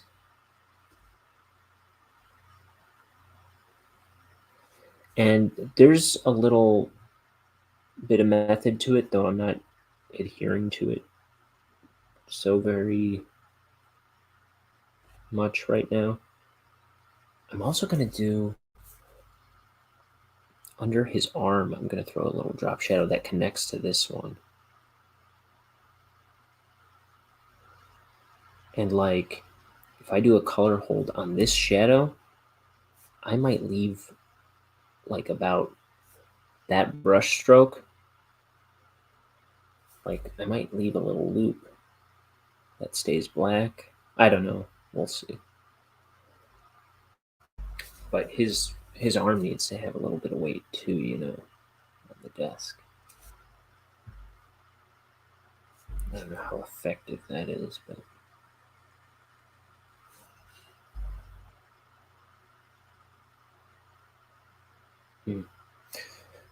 whatever. Okay. His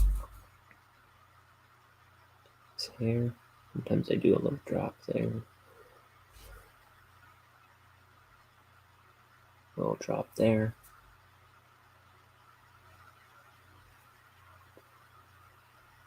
So I do drop shadows under his eyebrows. Ooh, here's a line I didn't do.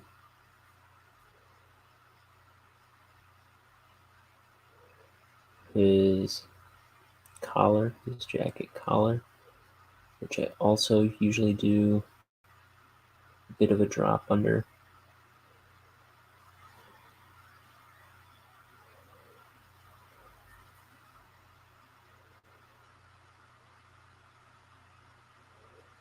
Man, I was so close. Now I'm noodling more details in. There we go. Now his eyes kind of match.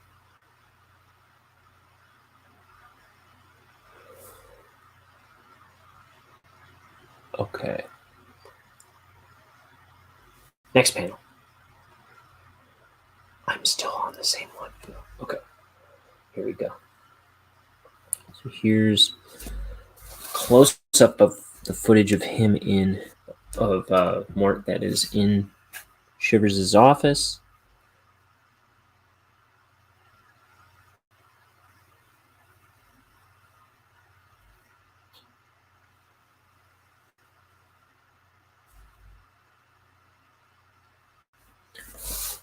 Okay, so it's tilted.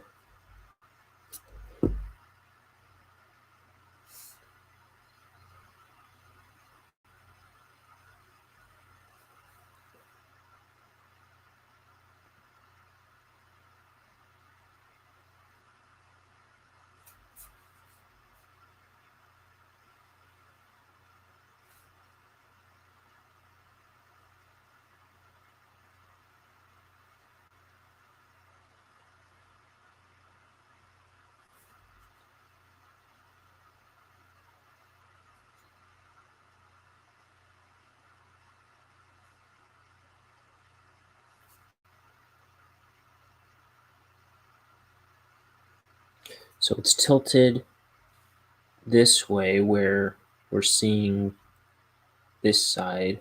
So that I did already, okay. And then I would also see the underside of this part of the monitor a little bit. Not that it's too thick around the picture, but maybe there's a little bit of thickness. A little inset before the screen starts.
Okay.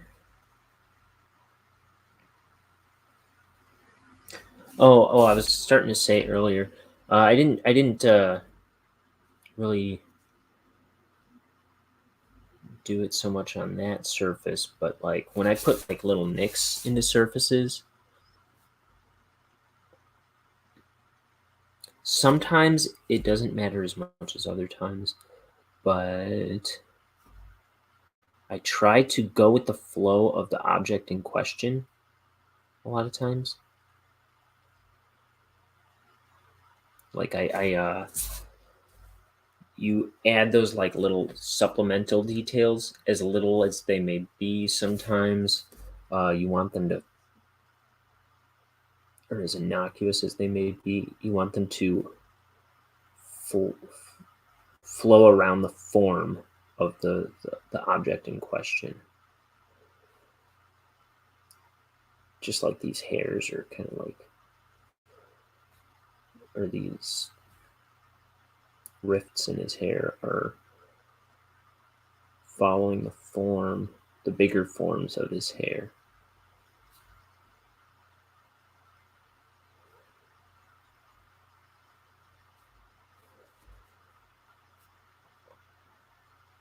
And I'm still on panel 1. Okay.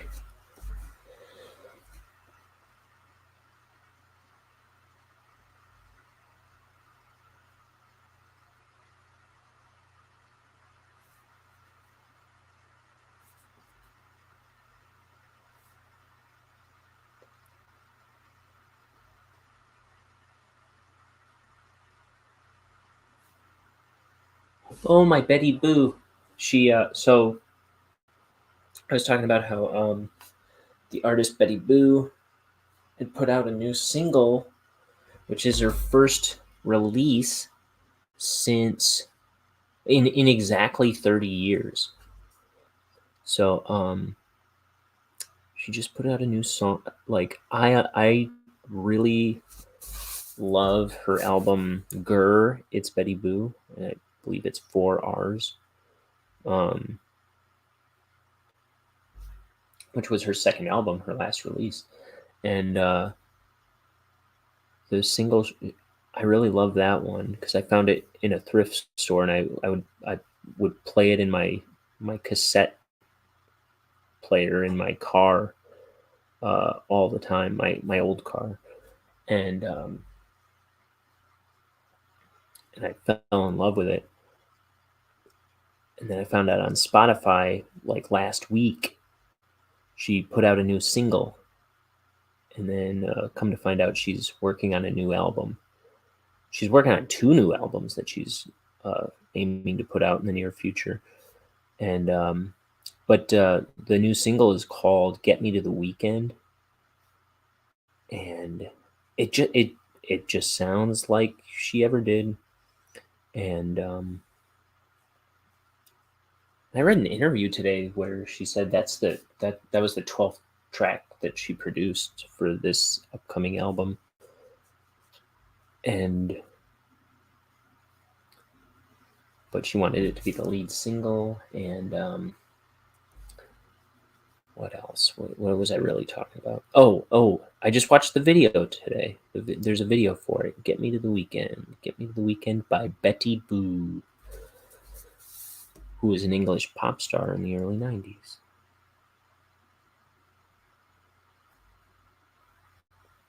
That I had never heard of until 2011 or something. 2010 maybe, when I found her second album as a cassette at a thrift store.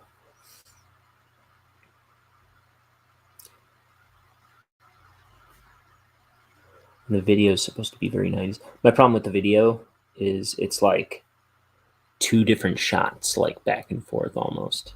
I mean, it's just like it's big thing is it's got all these like backgrounds that are kind of reminiscent of like pop videos in the 90s, or like the year 2000 or something. But my problem is it's just like alternating between like 2 shots of her, and they're the same shot, just slightly closer farther back. But it's man, I'm just so happy she's back. I will buy whatever she puts out from here on out. I'm excited about her career, her solo artist career. Because I guess I was like, where has she been for the past 30 years? And I guess she's just been making pop song, like writing pop songs for other artists. And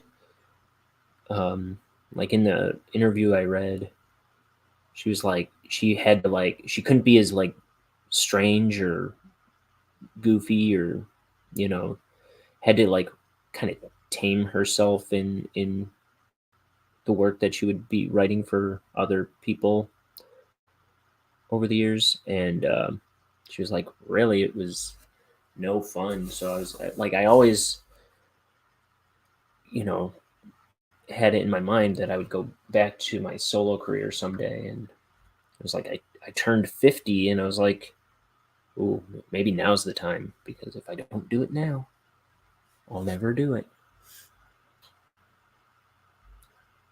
And it's funny because I've said this before.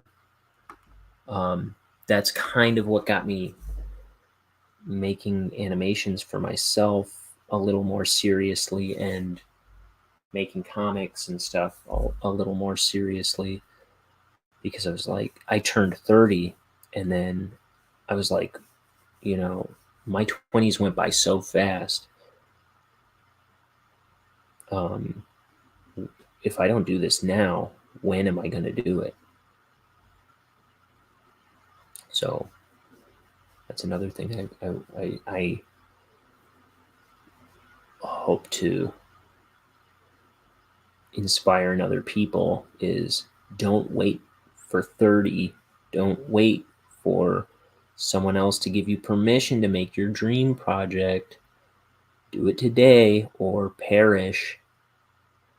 Do it today or your ideas die with you, or your big dreams die with you. Not to be so bleak, but I want people to take themselves seriously.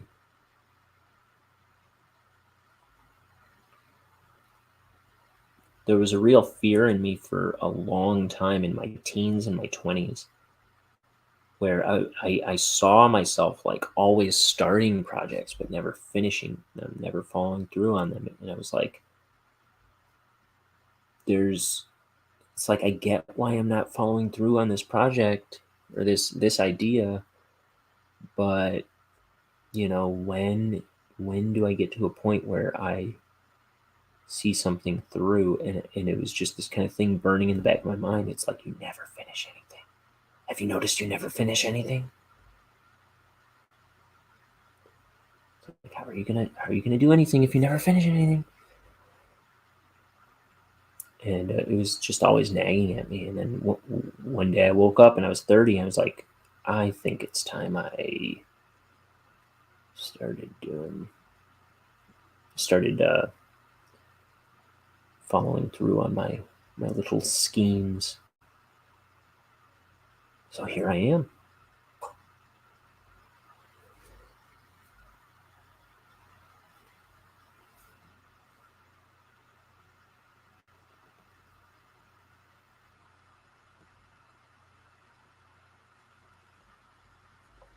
And you know, maybe it'll see the light of day. By which I mean, maybe I'll have a book to sell someday. Wouldn't that be lovely? But for me, at this point, it's like, if I just have one copy of one decent book, just to have, just to read to my nephews, just to, you know, though I'd probably make more than one for like my nephews, for my bookshelf, for my mom. Even if my whole family told me, that is the dumbest book I ever read, you idiot. I would just, it's just like a little dreamy. It's just a little dream I have that I'd be able to pull one of my books off a shelf. I was talking yesterday how I'd like to make an album someday. I'm not a musician, and I don't think I would sell an album necessarily to people that I made, but it's like a little dream I have to hold a CD in my, not a bunch of MP3s, but a CD I made. I want a disc. I want a compact disc of it, and I make an album. I want a booklet, like a cool booklet that I can leaf through. You know what I mean? Like with lyrics and artwork, like photographs of me or something. Probably not photographs of me.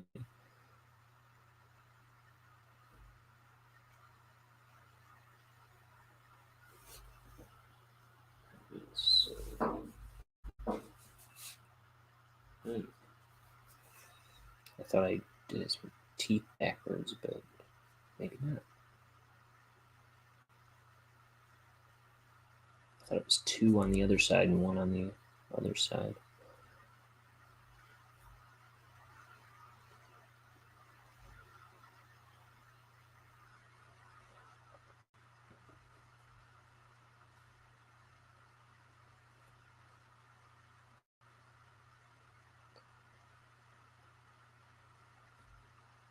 I'm sure I know there's continuity errors in this book already. I've said before, there's one page that I might just have to redo at some point because the continuity error is so glaring to me that I might not be able to live with not changing it. But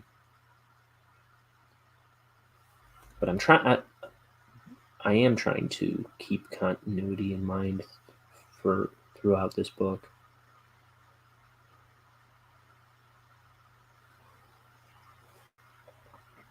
Like the numbers on the cameras I was talking about earlier. Did I seriously do that? I moved on to the next panel without barely touching the content of the panel before.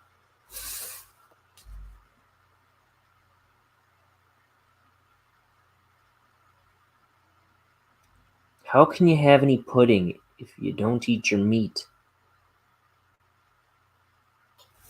All right, Weisenheimer.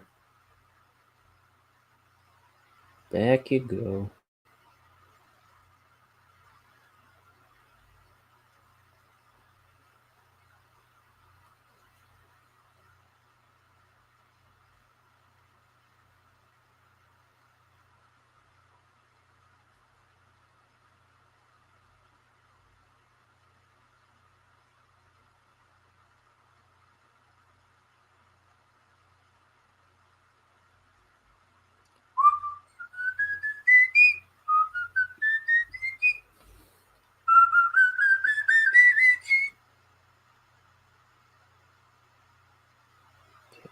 So it's peeking around the desk, torso, crotch, leg,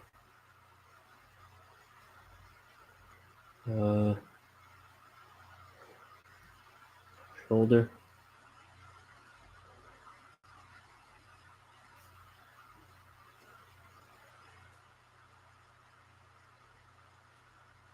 And he's got these Converse on.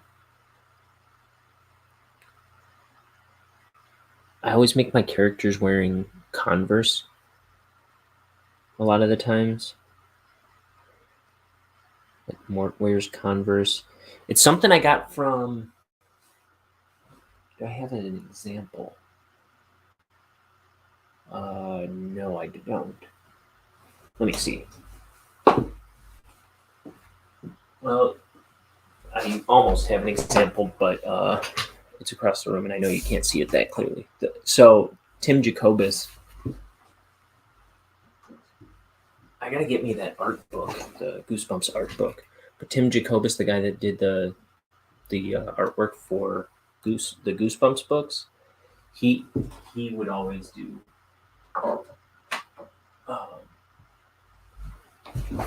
Converse on all his characters, or on all the, like whenever there was a pair of somebody wearing a pair of shoes on the cover of a Goosebumps book. Like on the poster behind me that I got from my roommate at Christmas, it's the cover of Say Cheese and Die, and one of the skeletons in the background, he's wearing Converse. He would always do red Converse. I always do black Converse, and I always wear I always have a pair of black Converse, which was kind of just ingrained in me from the Goosebumps books that I grew up reading. It was just kind of like this, like all-American shoe. It was just a very iconic thing where, like, I kind of got why he would draw them all the time. And it just kind of like stuck with me. So it's kind of something I adopted from Tim Jacobus.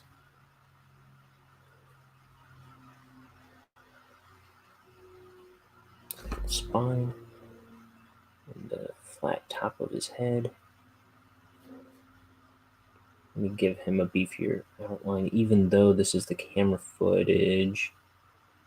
I was saying I try to go a little lighter on the lines.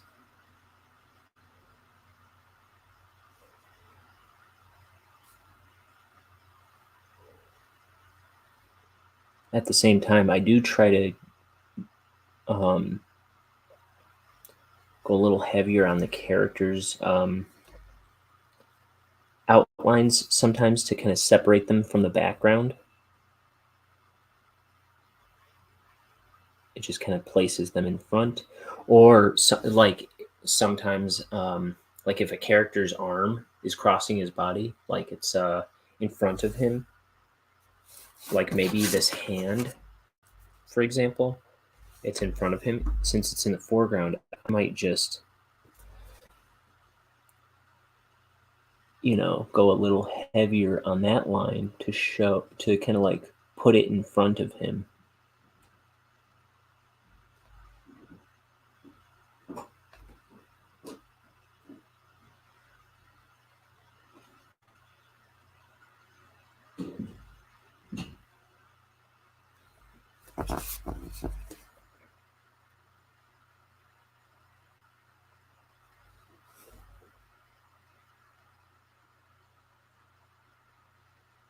So I'm not going to go too much beefier than that right now. I don't think it needs to. I don't think the depth is dynamic enough that I really need that to pop more than it is.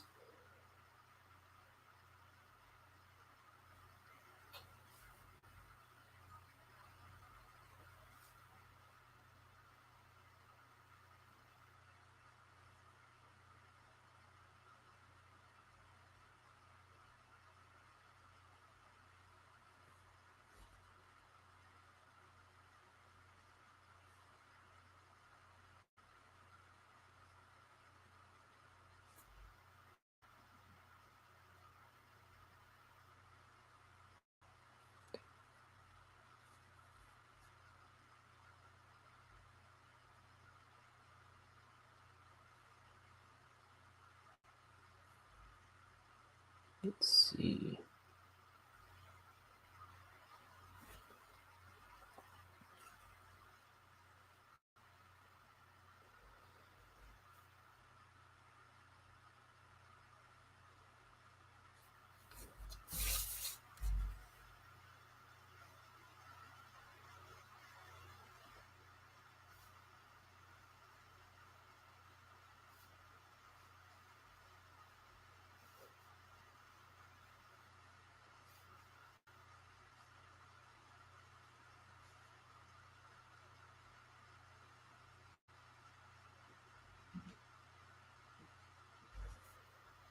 Here we go. And then drop shed under this side.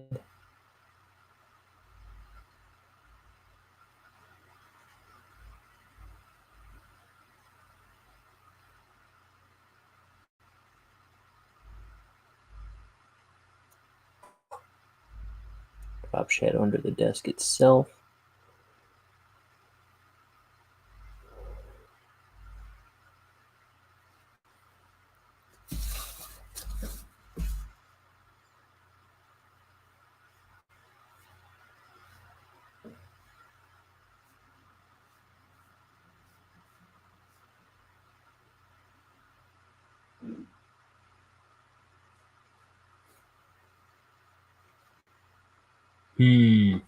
That's not very clear, is it? There we go. Maybe it was.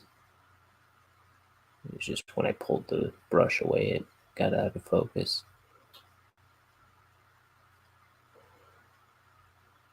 I'll never know.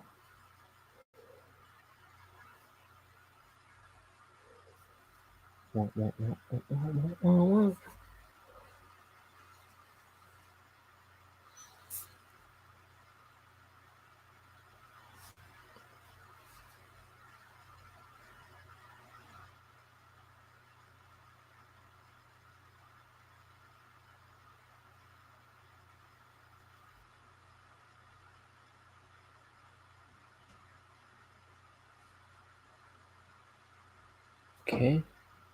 There's this little inset on the desk.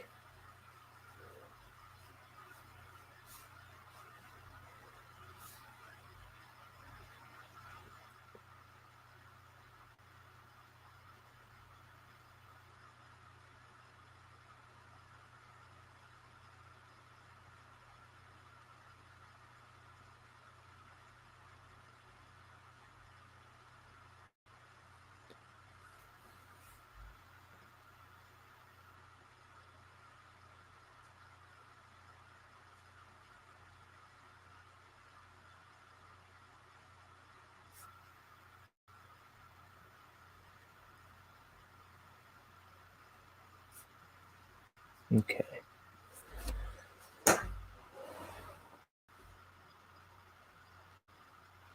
I probably wanted to do the top. That's okay.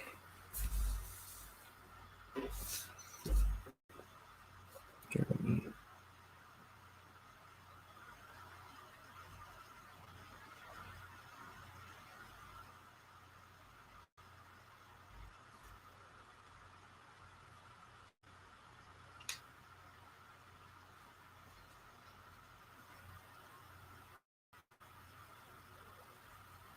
You know who I always think, thinking about Betty Boo again, you know who I always think she looks like?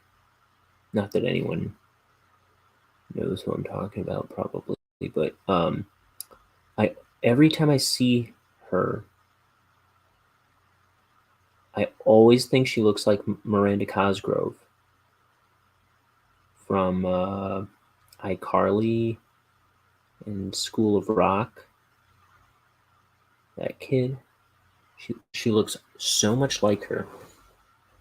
But I also watched the video for the music video for "I'm on My Way," which is the first track on Gurrit's Betty Boo. I'd never seen her video before, and I watched that one, which I really liked. She is so beautiful. She is so beautiful in that.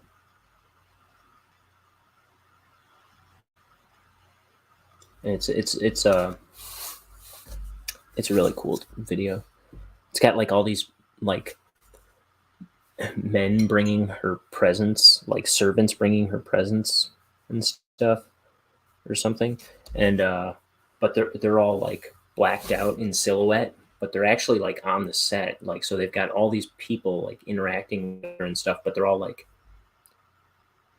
lit or like black lit. They're all like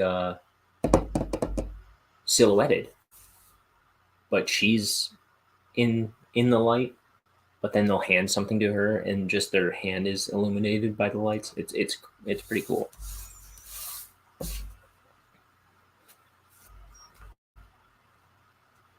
It's a nice effect. Good practical effects. Back when you could get those in your entertainment.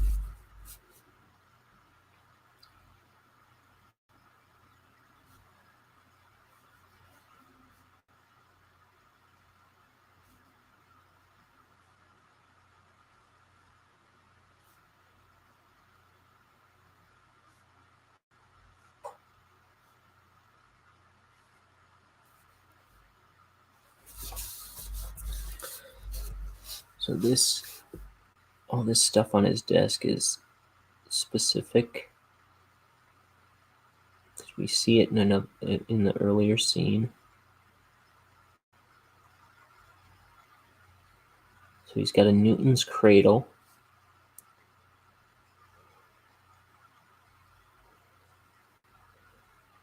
Which is the clacky balls.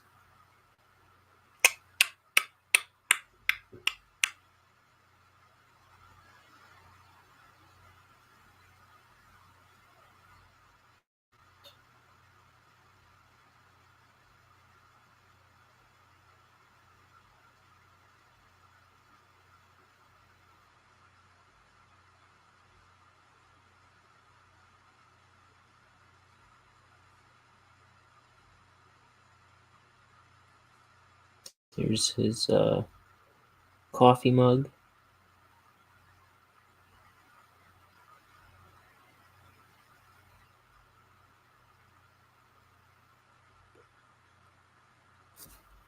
And then the edge of the desk.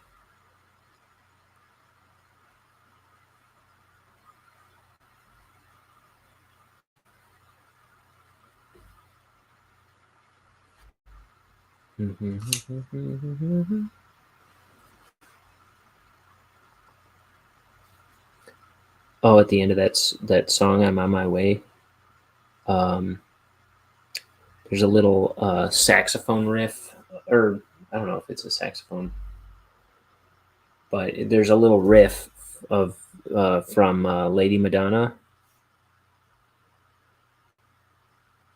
at the end, and that's kind of stuck in my head right now. So you might hear me humming that.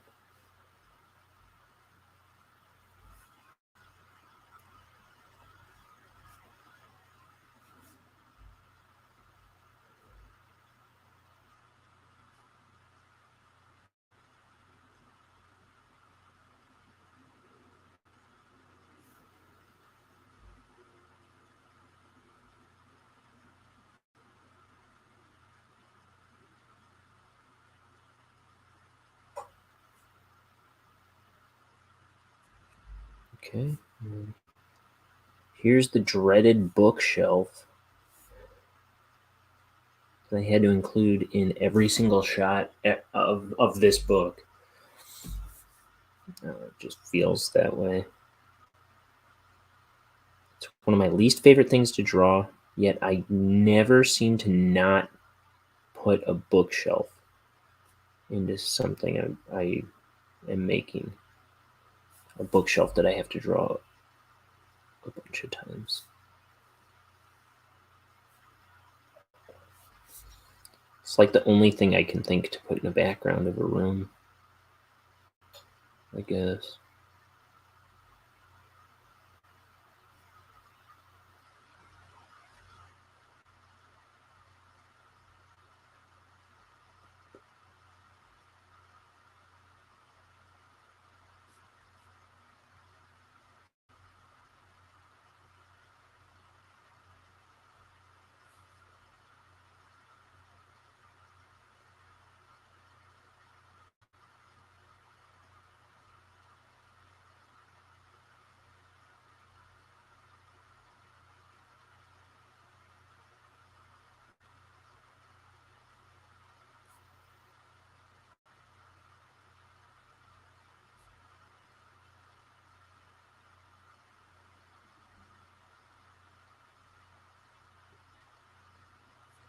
Man, I'm getting tired. Ever since I woke up today, I've been wanting to take a nap. Here, you know what I'm going to do? I'm going to heat up more tea. Let me toss this. You know what I just did? I took the tea bag out of my mug, and I tossed it in the garbage can, but it bounced off of the garbage in the garbage can and almost landed on my pages. Not that it would be that tragic if it did. You know, once I scan these in, I would digitally you bump up the black and white, and everything else kind of falls by the side. Or if it doesn't complete, if the coffee or tea stain didn't completely come out, you're in Photoshop. You can just get it out one way or another. I am not too finicky about these pages being in pristine condition. In fact, I had them sitting on a scanner one time, or I had a page sitting on a scanner one time. One of the pages in this book that's it's like toward the middle or something. It's I've only got the pencil so far, but I did something and it slammed the printer, the top of the printer shut, and poked a hole right through one of the panels. But it'll be fine. It'll be fine. I don't think it's gonna mess up the artwork that much.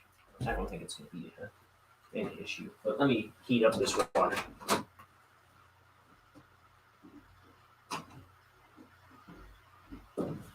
And we're back. So in a few minutes, I'll be able to get another cup of tea. Don't you know?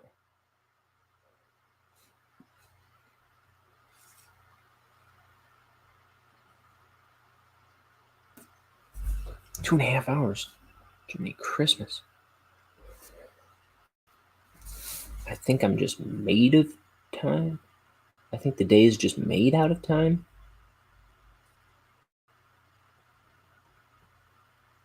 Isn't it?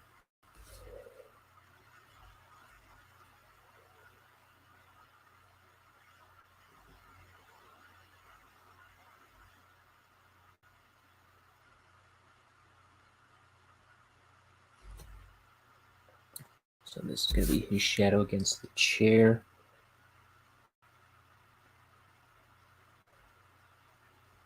I think the rest of this page should go pretty quick.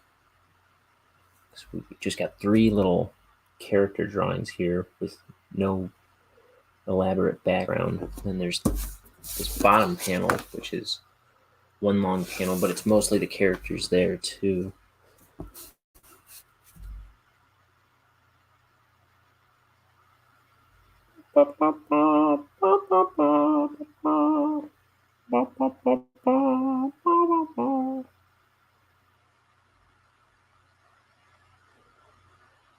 Friday night you ate a suitcase.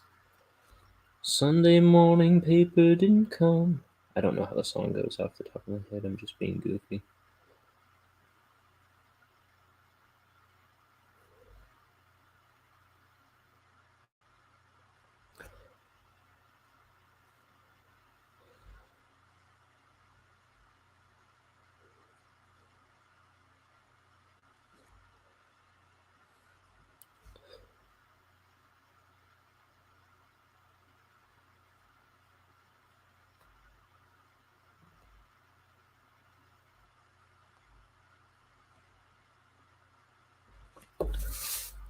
But yeah, I think one big part of,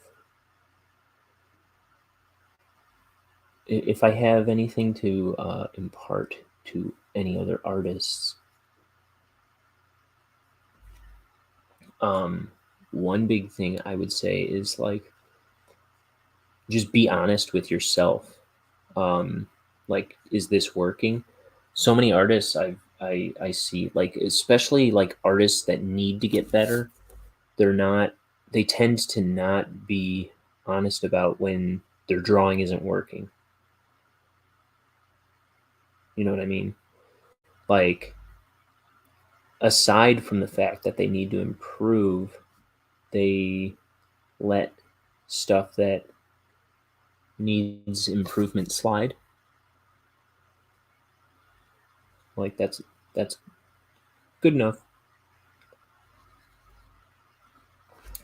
And I'm sure I have done that on this page alone, but from time to time. But I also like try to call myself out when I'm just being lazy and like not getting to the bottom of something that doesn't look right, that isn't quite working. So I'll say, be rigid with yourself. Be a little rigid with yourself, and don't let yourself get away with being lazy. Is part of it, of doing better work.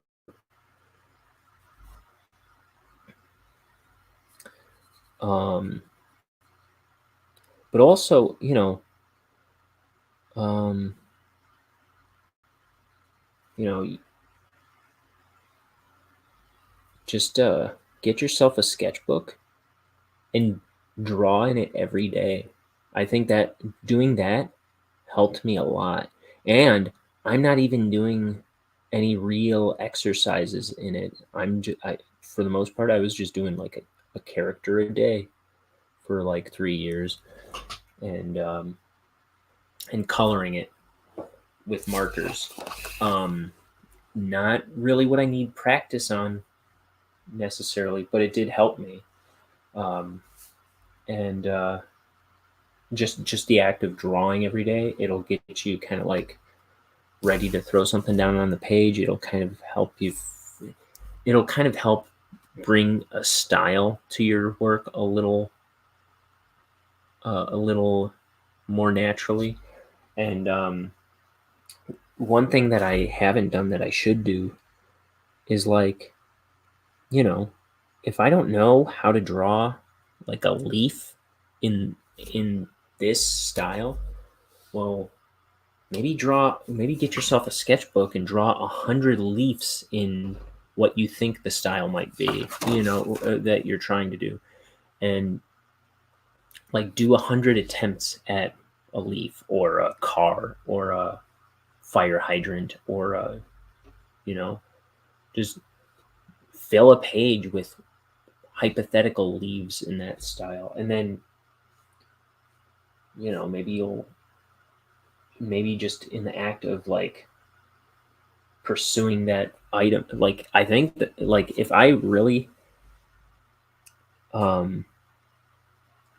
didn't know how to approach a particular thing, I might be inclined to do that now. That's kind of how I handle stuff lately. It's like, well, before I started inking this book, I set out to ink 100 Bonehead cards. Oh, did I hit something? My bad. Remove. I set out to ink 100 Bonehead cards. I don't even know if I hit 100. I think I hit like 70 or something. I was just practicing inking with an ink and brush. I penciled out like 10 a day, and then I would ink like maybe 4 a day or something like that. And I just spent about a month like inking these cards, just practice inking Bonehead. And some of them I tried different styles. Some of them I tried like mimicking poses I would see in books or something. And, it was just random Bonehead drawings. Like some of them he's like eating chicken, or some of them he's like yawning. I don't know. But like maybe if I don't know how to draw a bird, fill up a couple pages with just random birds and just like find, like, it'll help you find solutions to wings and like what so it's like in any picture I see of a bird, I can't figure out how this wing connects or like what's going on with their legs or something. um well, I'll look at cartoons of birds then, and I'll see how like other artists have like translated it, or I'll look at anatomical drawings maybe, or I'll look at like sometimes that's helpful. It's like, now something that isn't always helpful is literally googling cartoon birds, because you'll get all these like hacky like clip art birds or something like that. um but I'll try and think of like cartoon birds that I might have seen at such and such an angle, in something. Like, okay, there's that cartoon Hilda on Netflix that came out a little while ago. There's that, and you know what? That's based on a comic, so I'll bet there's comic drawings um, of that character as well. Uh, but there, in fact, there is a bird in this book, Charlie the crow, who he's he's like a workplace snitch, and he's always like telling on people, kind of like this guy too. But he's always like riding his coworkers and stuff. And at first, I was not sure how to draw his body, and I did turn to Hilda. I was looking up because there's a shot where he's flying away, I think, where I looked up, not Iago, but Iago might have been good too. Zazu from Lion King, and just see how other artists handle things that you can like relate to, and things you can kind of like kind of picture in your head that might be helpful. And not it doesn't always end up being helpful, but it kind of gets you thinking of solutions to things. um it's like sometimes it's like when I'm looking at like a literal bird, I'm like, that is not making sense to me. Like, how to represent that um, in 2 dimensions is not making sense to me. Um, so I do think like looking up cartoons is a solution I land on a lot. Or I don't know. I was gonna say something else too, and I lost it.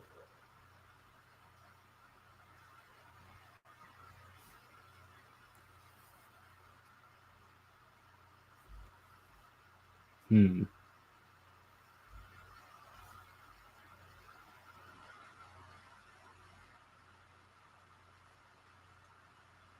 But I guess what I was gonna say was like sometimes I find that I'm thinking that I'm overthinking something a little too much, and l- looking up a cartoon character or a few different styles of cartoon character will kind of like help me see how untechnical I have to be to communicate bird wing, uh, bird tail feather, or you know, mogwai. I don't know, mogwai. Um,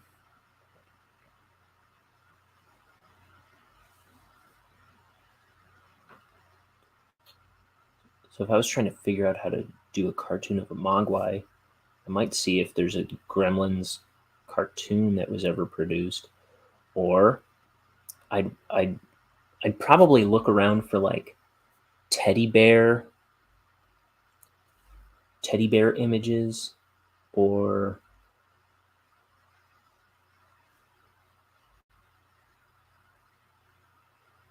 like monkeys, because he's got kind of that monkey face. You know what I just thought of, like just thinking about Gizmo. Oh yeah, that's who I was talking about. I don't know if I said the word Gizmo yet, but I was talking about if I was trying to draw Gizmo, like I'd probably look up teddy bears, Ewoks, monkeys. Um, for some reason, one of the first things I thought of was that what is the Stephen King book with the clapper monkey on the cover? That creepy looking clapper monkey. Stephen King monkey. I know it's not about a monkey. I don't think. Yeah, monkey symbols. What is it? Is it called the monkey? No.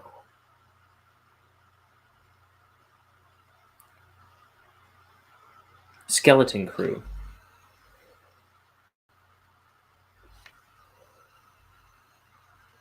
That's kind of gizmo-y, isn't it? Like his little muzzle there.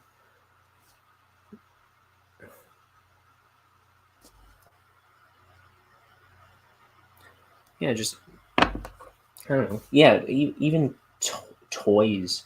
Like I would look up Ninja Turtle characters or something sometimes.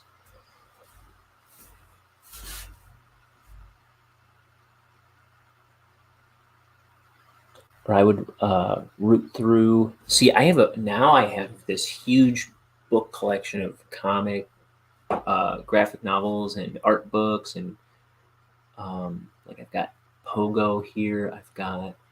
And Pogo specifically because I don't draw that well as Walt Kelly, but um, it's a cartoony style, and sometimes I can see my characters looking similar to some of the characters in Pogo. Not necessarily these ones, but some of my other characters.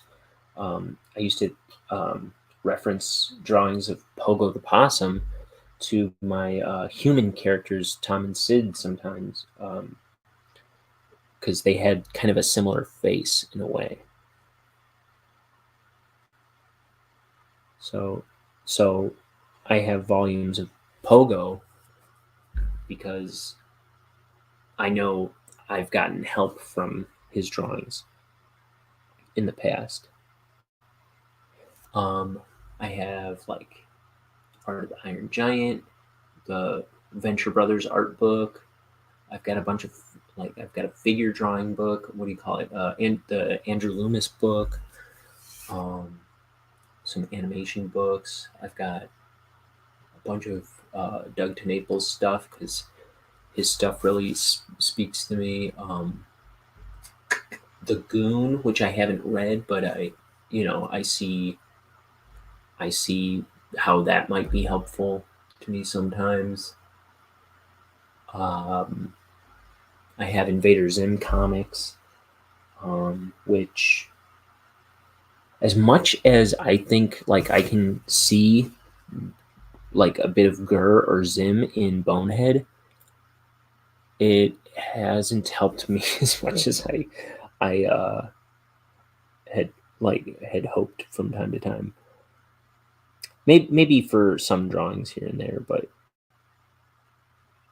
there have been so many times where I've looked at Zim comics or the Zim cartoon to figure out a drawing of Bonehead, and I just came up empty-handed as far as that reference went, and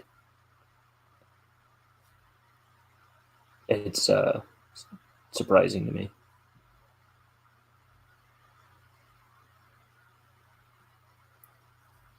I've tried to borrow expressions from them sometimes, and I'm like, this does not work on Bonehead. But just as well, like with the shape of Bonehead's head, the last thing I need is him looking more like Invader Zim.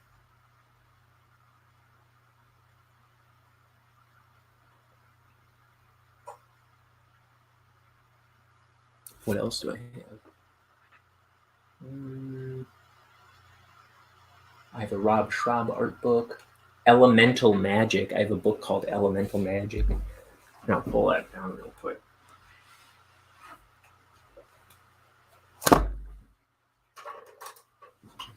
This, I haven't gotten a tremendous amount of help from it, but I haven't, I haven't seeked out drawing this kind of stuff so much. But this is a really cool book that I'm really glad I own. This is volume 2, I guess, but so I guess there's a volume 1, right?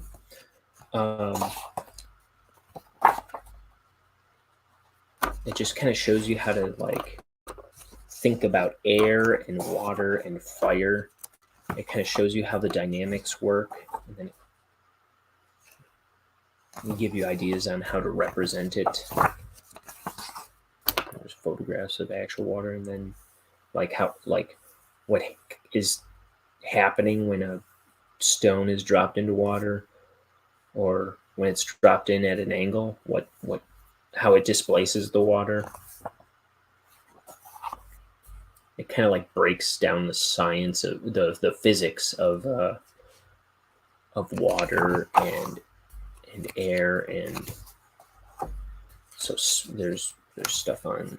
This is all water right here, but I know there's stuff on smoke and fire.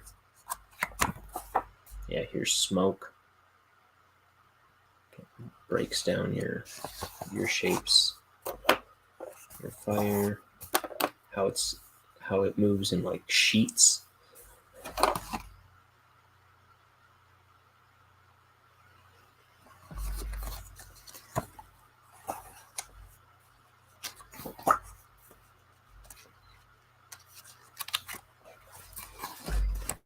Here it's kind of showing you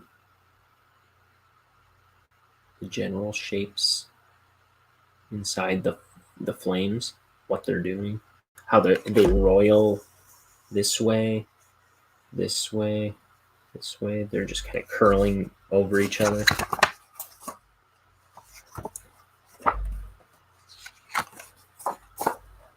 I have used this. I don't remember for what, but I know I've gotten some help out of this, but I know other people would get a lot more than me. Maybe someday I'll have more courage to tackle that kind of stuff to begin with. But yeah, there's books on everything. So I that is something I would definitely advise is like build up your library. I've been building up mine for the past, like actively building my like reference library, my art library, my art book library for the past 4 years. It's like anytime I think of a book that might be really helpful to me, I'll put it on my Christmas list, or I'll go out and buy it.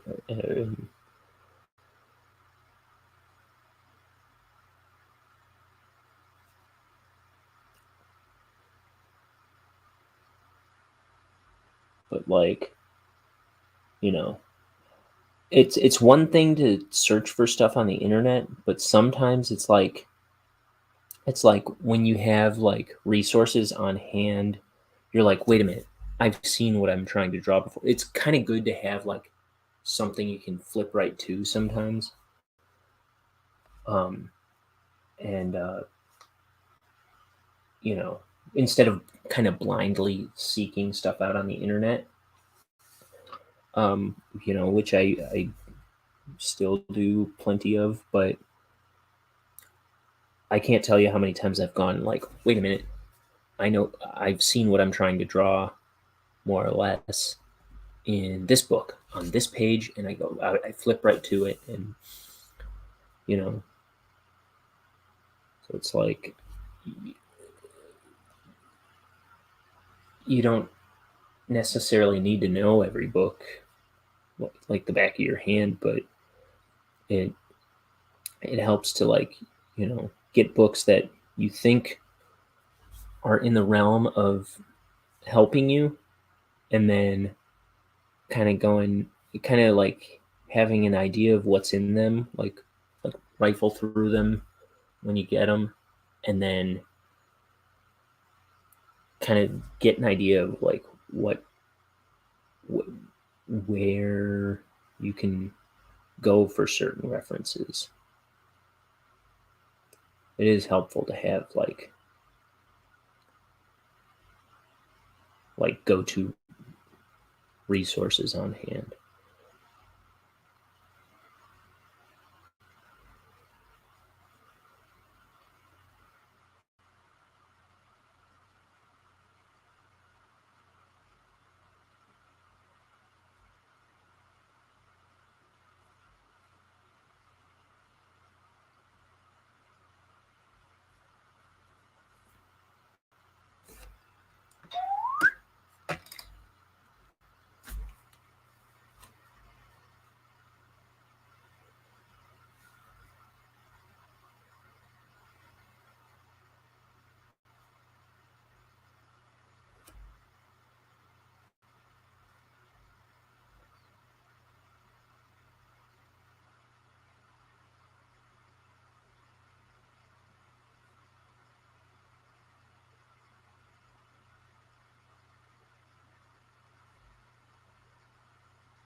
Okay.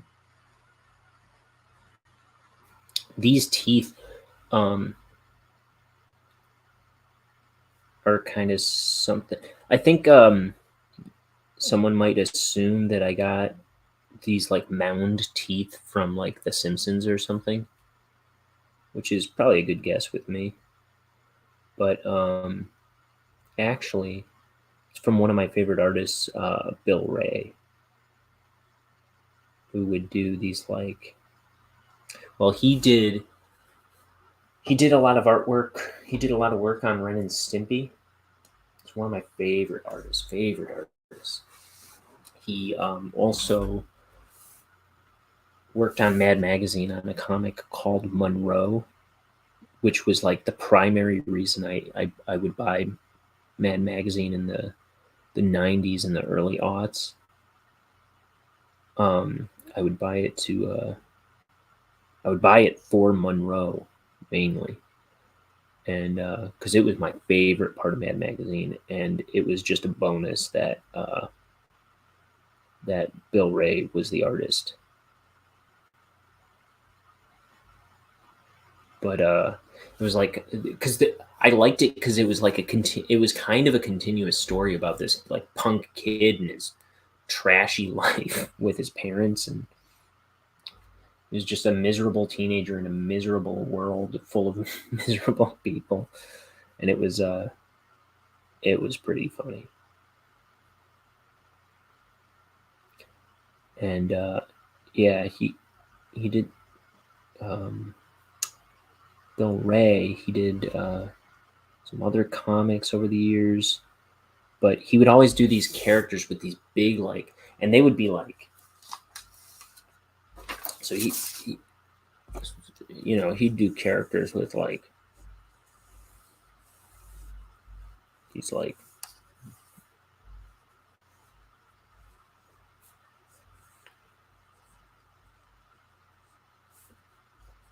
big, lumpy, jacked up teeth.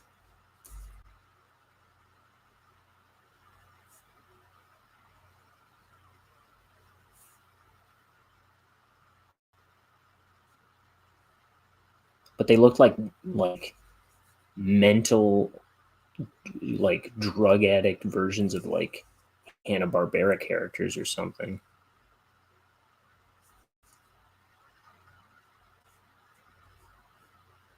I'm not going to be able to pull off a spontaneous Bill Ray drawing right now, but that's kind of where I got the lumpy teeth. Lumpy is as lumpy does.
I remember when I was first trying to develop a style, I always hear, not that anyone's asking me, but I always hear people ask artists like, how do you get your style? How do I find my style? Um, when I was in that boat, like I don't worry about my style anymore. My style is just whatever it is at this point. Um, but when I was in that boat trying to find my style, how I kind of eventually found it, it it was kind of the same thing I said about reference in a way. It's like find what you think you are trying to go for, kind of like things that kind of fit the puzzle of what you're going for, whatever you think that might be. Like I used to like cannibalize little elements from various Cartoon Network shows, and like, oh, I like those shoes on that they wear on Ed, Edd n Eddy. I like how those look. I think that's like kind of how I want to draw shoes. And oh, I like the look of that crooked beak I saw on Cow and Chicken. Like maybe that's how I'll draw this guy's nose or something. Or like I don't know, I would just pick up various things from various places. And then I remember one time I was looking at a drawing of mine, and I was like, I was looking at a character I was drawing, and I was like, so this is my character, but he's got like this from Cow and Chicken. He's got this is kind of like something I saw on Ed, Edd n Eddy. This is something kind of like what I saw on Billy and Mandy. This is something kind of Invader Zimmy. This is kind of this. This is this might be from something weird like Little Bill. Remember that Little Bill show on Nick Jr. with the little Cosby. It was like a Little Bill Cosby kind of cartoon. Um, in like 2001 or something. Just as an example, like nobody knows what I'm talking about. That's fine. Like Bob, like I got this idea from Bob the Builder, and look, it's all like wrapped up in this one character, where it's like when you look at this character, all those influences kind of don't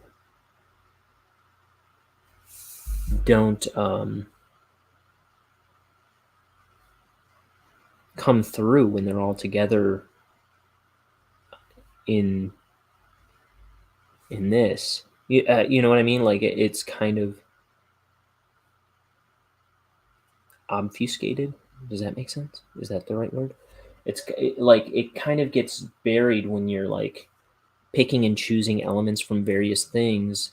And then also, it's like I don't rely on any of those anymore.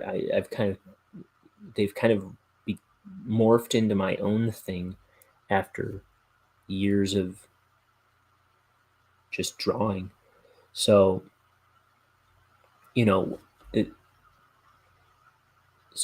like just find things that kind of fill your needs. Like find like, I'm not trying to say like steal how shoes are drawn from somebody and how eyes are drawn from somebody, but you kind of can find solutions in other existing like properties and stuff, and then it kind of gets you it gets your foot in the door with like having a place to start. And then what was the other part of it I was going to say? And then the other thing of drawing every day kind of fleshes that out.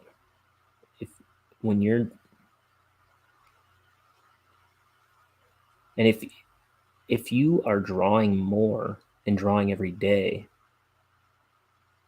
you kind of like find yourself like finding more solutions, finding more ways to marry those solutions together, coming up with your own solutions, and just it all starts blending out over time. But it's like that 10,000 hours rule. Like you won't become a master until you've put in your 10,000 hours.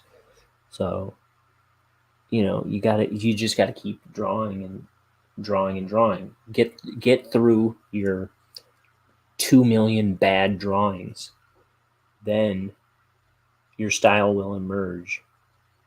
And I'll be the artist to do this because it's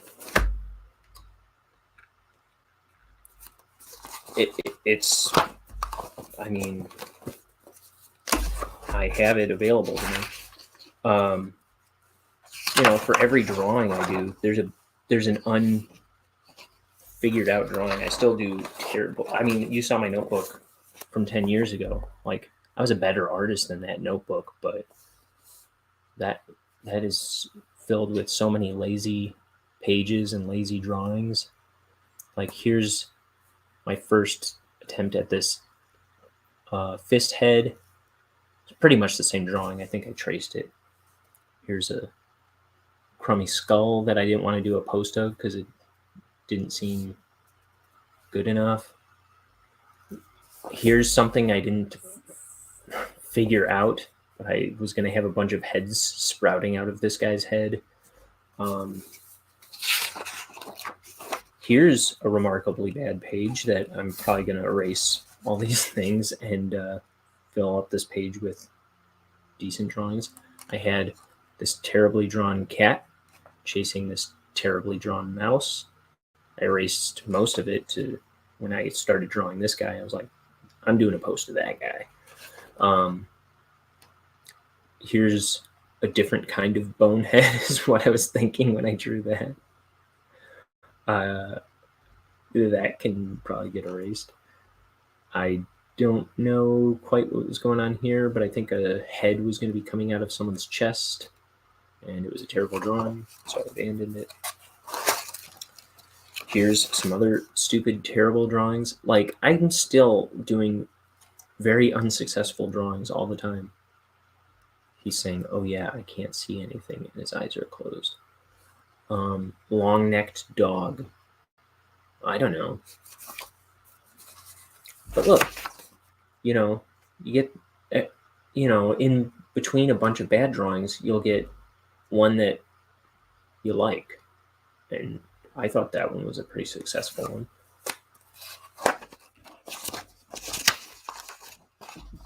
I thought these were pretty successful ones, as goofy as they are.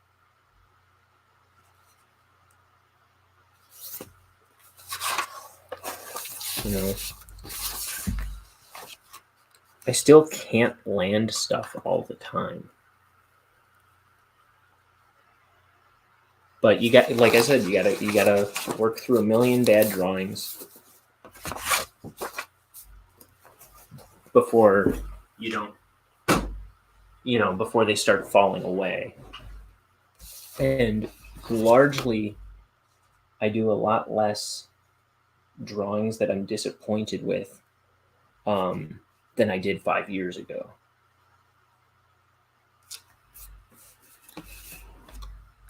So, I mean, get yourself drawing every day, and you'll solve a good chunk of your problems.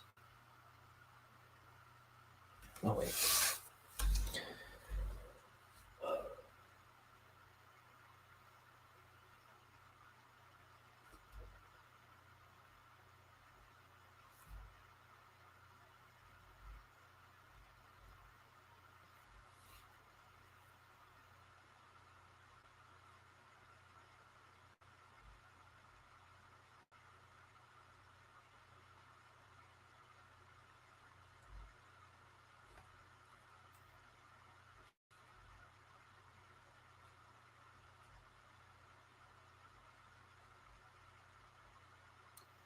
See, if I wasn't talking so much, I'd be done with this page ages ago. But I feel like this has been a good stream. I feel like I'm doing pretty good at filling the noise void today.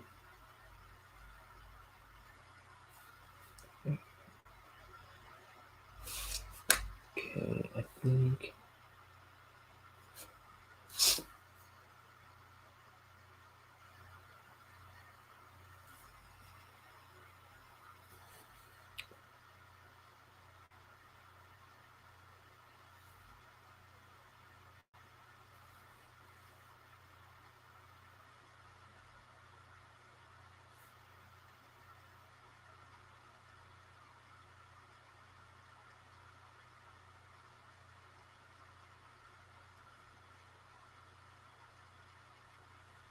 And then I clammed up for the rest of the year.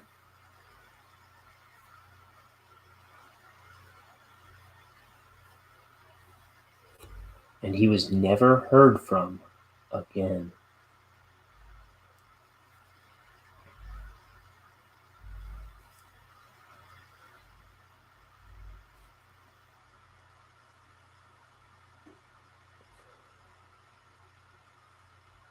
Dude, it's 5:30. I thought I was going to do page 100 today, and I don't know if I am. Maybe tomorrow. Oh, you know what I didn't even think about? The chat yesterday was suggesting I do something special for page 100 anyway. What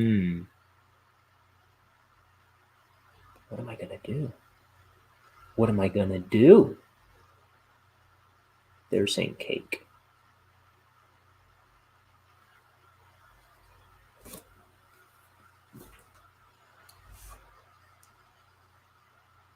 I have an idea. I'll have to figure it out, but I've got an idea.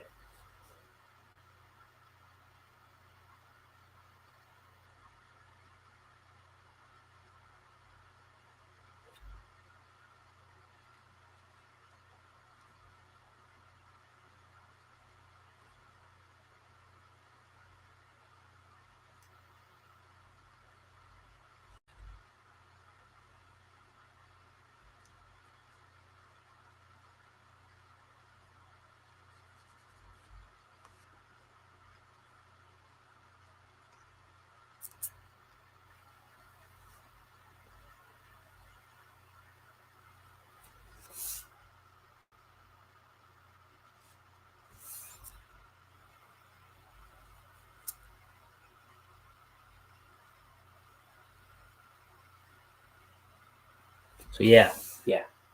I think I will hold off on page 100 until tomorrow. I'll probably work on some sketchbook drawings tonight, and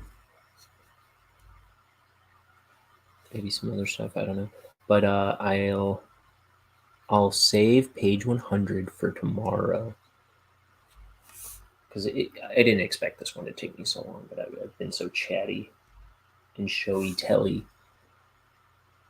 that this one's gotten dragged out. Well, maybe who knows?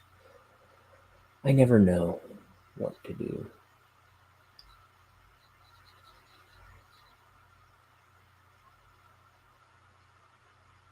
Should I do it tonight? Will I have time?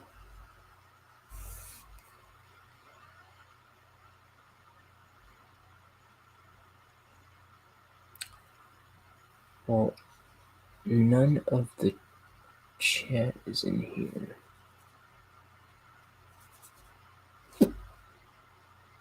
I think I'm gonna hold off until tomorrow for page 100. I'll do some other stuff tonight, and we'll make an event of it tomorrow night. Tomorrow evening.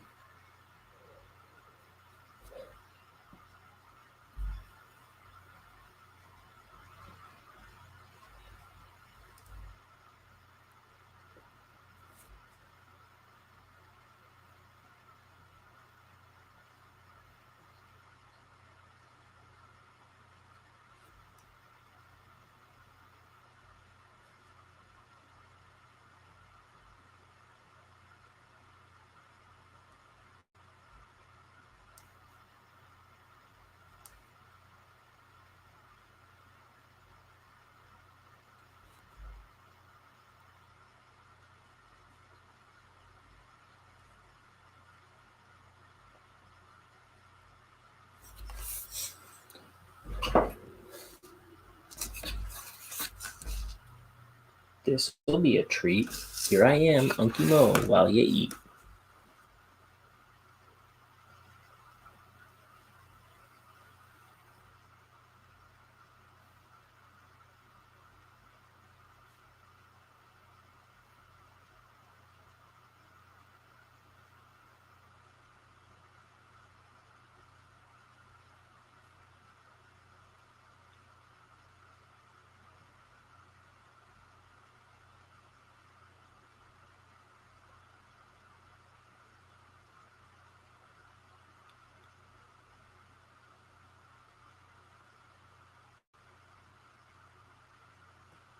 Oops. I didn't mean to fill in that whole pupil. I meant to leave a little gleam in the... I like to leave a little highlight on the pupil for the two guys in this book that have pupils. the two bad guys, as it turns out. Here's a stylistic thing that kind of emerged on accident. Is all the main protagonists in Bonehead. I mean, it's true of this guy too, little Neinerman over here, who is not a protagonist, but let me see if I can find a picture of a drawing of this one character.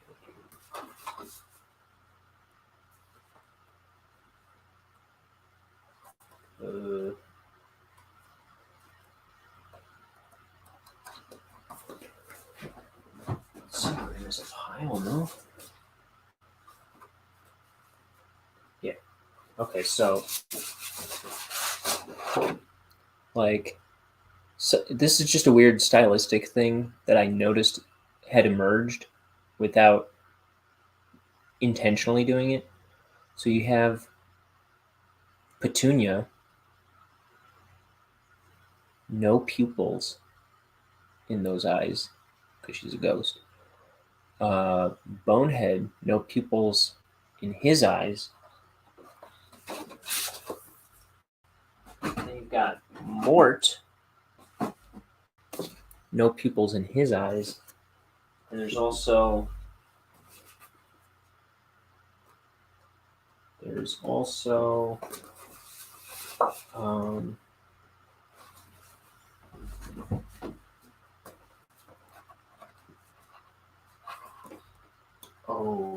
one of the most recent pages. Billy TV, no pupils in his eyes.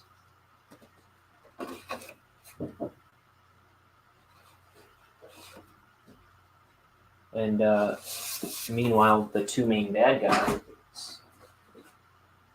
do have pupils. Interesting. Unintentional, but interesting.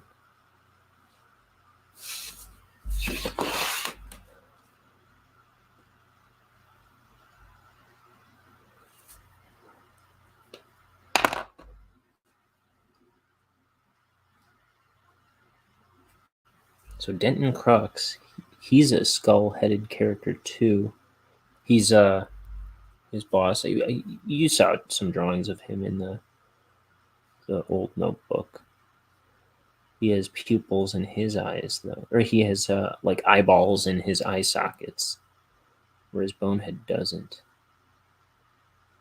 And the thinking making him have eyeballs in his eye sockets was just to make him just different from Bonehead. That was all. I wanted a different kind of skull where like not it is like, you know, they won't look related. They won't look like they're both the same species or something. You know, like there's some kind of like there's some shows where like everybody on the whole planet looks the same. Now I do kind of run into I mean, most of the devil characters in this, because there's a lot of background characters that are also devils. You know, they all pretty much look the same species as more, but like the same. Well, I don't know. I do have like a woman devil lady in on one of the first pages of the book who actually has pupils. So I don't know, but I don't know. It was just a. It was just me trying to do a second interesting take on a skeleton character in the same world. So his job was to look good, look appealing as a character in the world. His job is to be an appealing character, but he's also like an enemy of the main character, So he's got to like have his own vibe and look, and you know.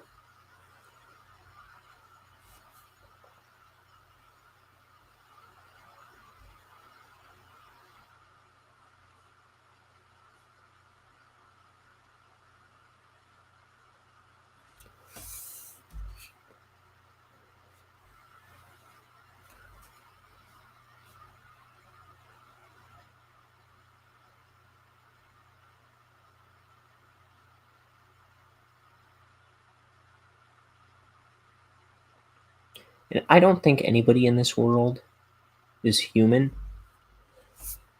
but I I don't know what Mr. Shivers is. If he is human, he's the only one. If he's not, I'm not quite sure what he is. He's a strange exception.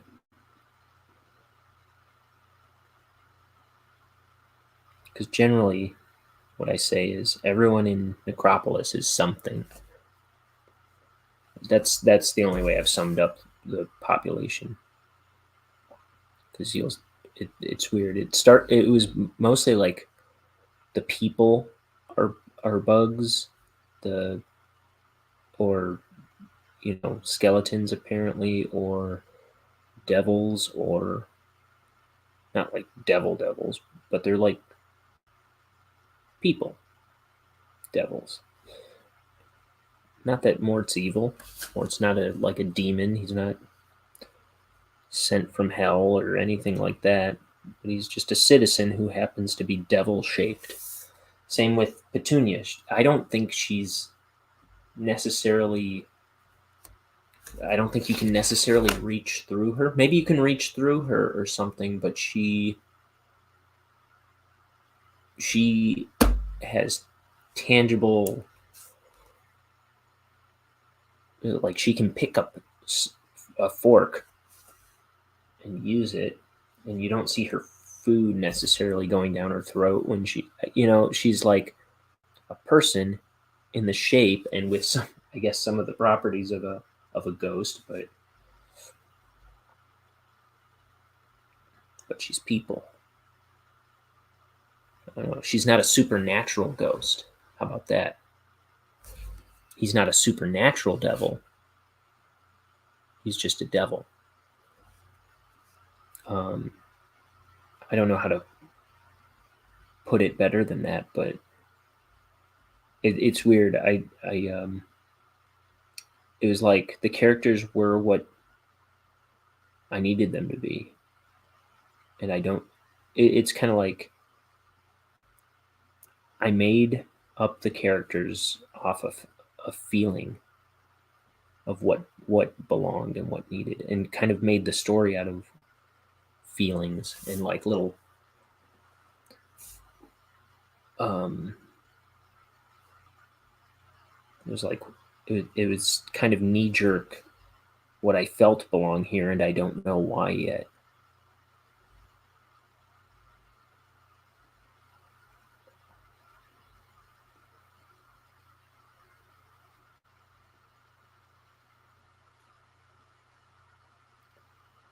And that is kind of how I wrote the story. It's like I had these parts in mind. Like I knew I wanted this to happen, and I knew that this had to happen, and then I also knew this had to happen somehow, but and then this thing had to be involved, but then I had to figure out how to connect them all.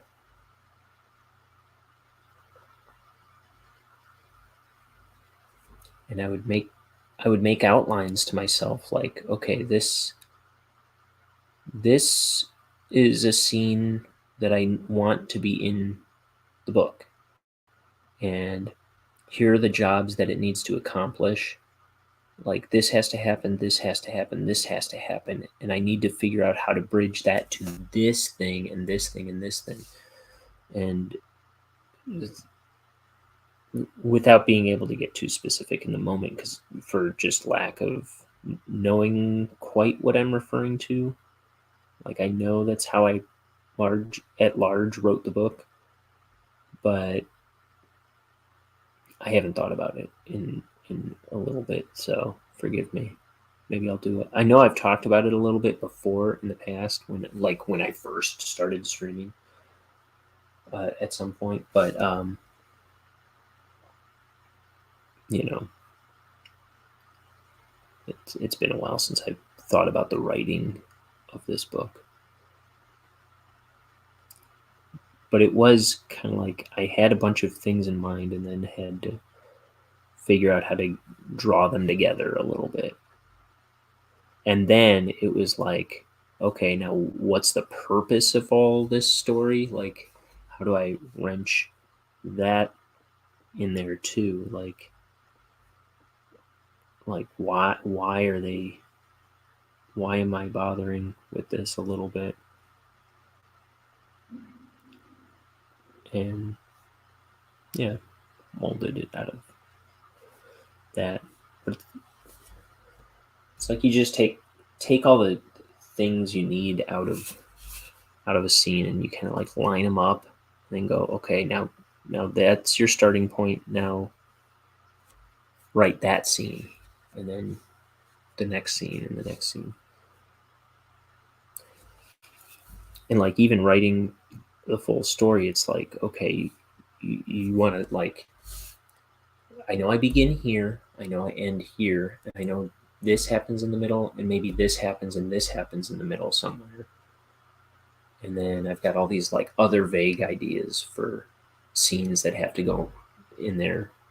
And it's like you just flesh out chunks of it at a time.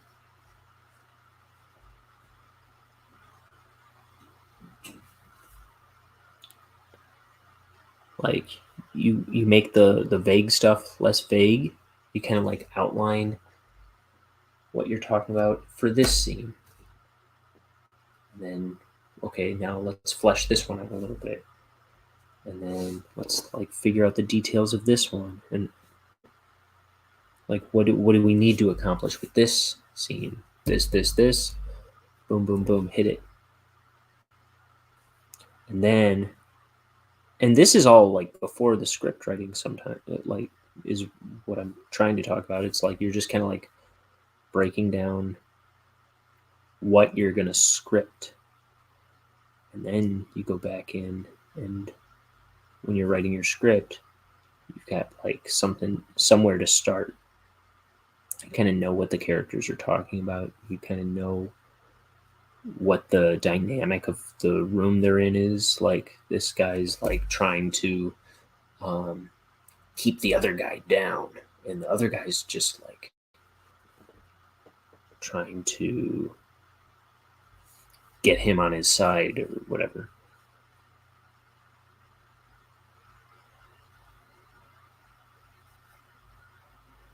And then there's a third guy listening at the door who needs to be in the involved, and then he's going to run off and do this thing as a result. Yeah, I don't know. You just take everything you need to happen, kind of make a list of all the things you need to happen in a scene is what kind of what I would do. And then I like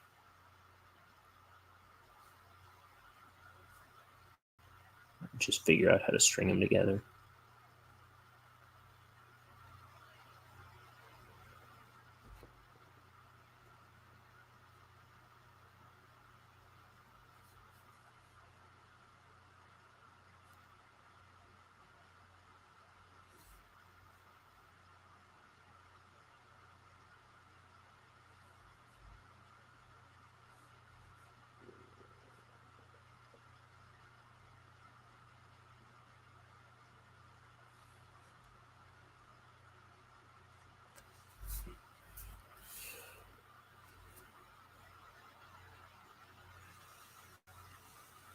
Confident line, confident line, confident line.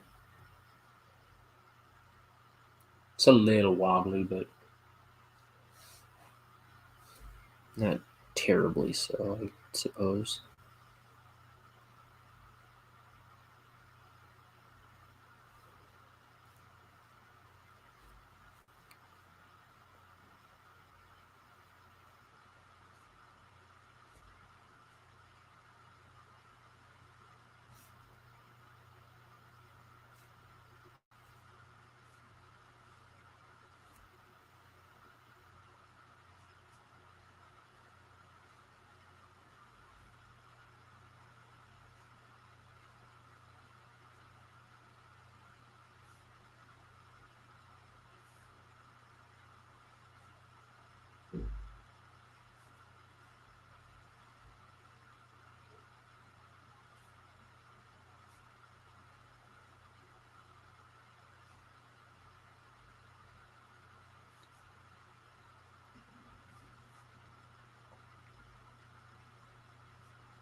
think I had a new HelloFresh box delivered this morning. I'm gonna go cook something after I finish this.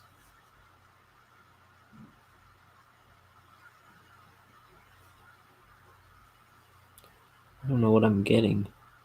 I don't remember.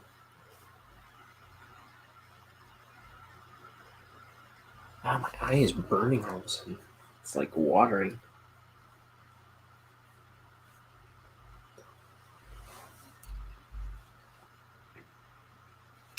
Ooh! Sword fighting the camera. Okay, let's see now. My other eye's burning. What the heck?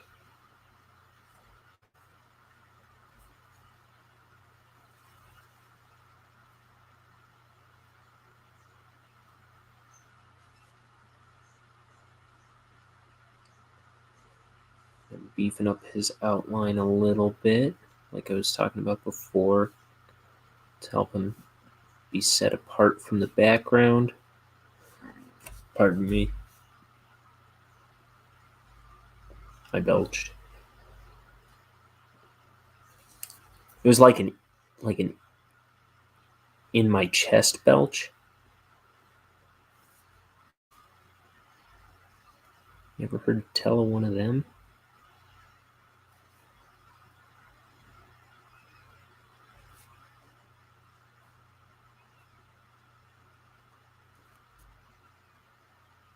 I'm gonna go over this line once more.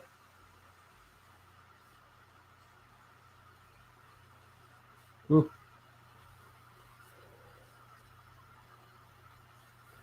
It just needs to be a stronger line, like a thicker line.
Then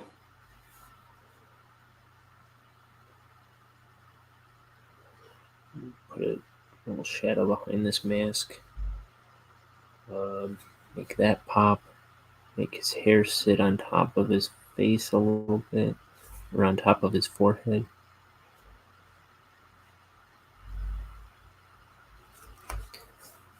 And then I think I'm gonna beef up that chin line too. So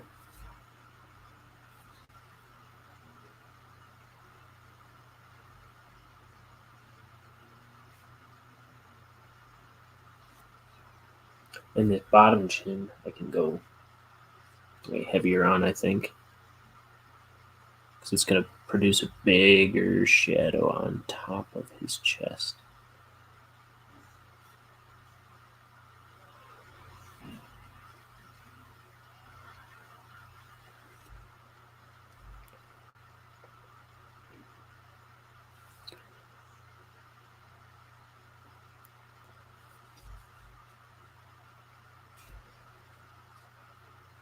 Drop under the collar a little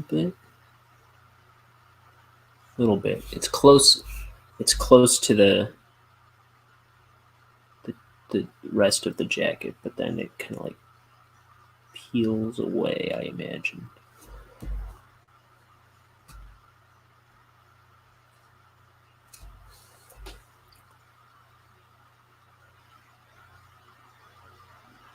And I just do the underside. so we don't see the rest of it. See, like here, imagine it's tight, no shadow seen, and then it's just under this part that might like lift up a little bit.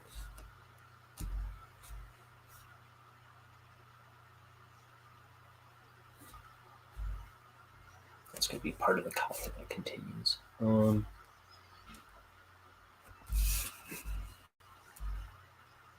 So here's the doors closing back up. The cameras are folding away back into the desk.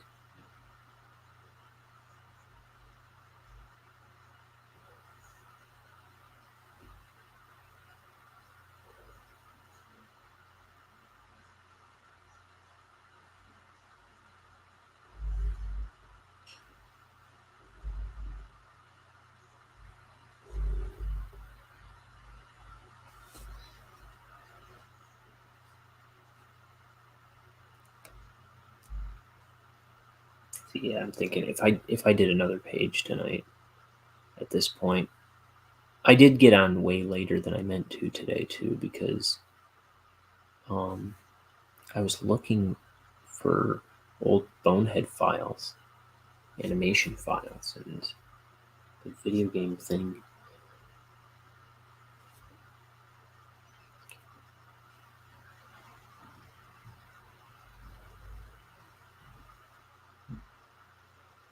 But it was a bust.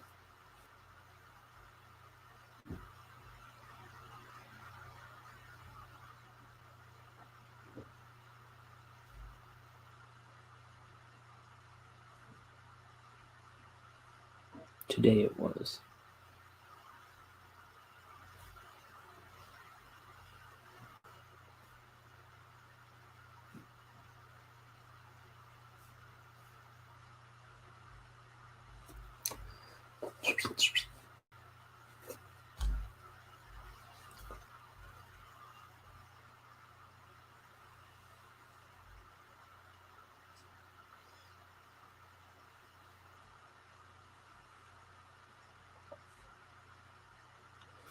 And that's something I'll do sometimes is just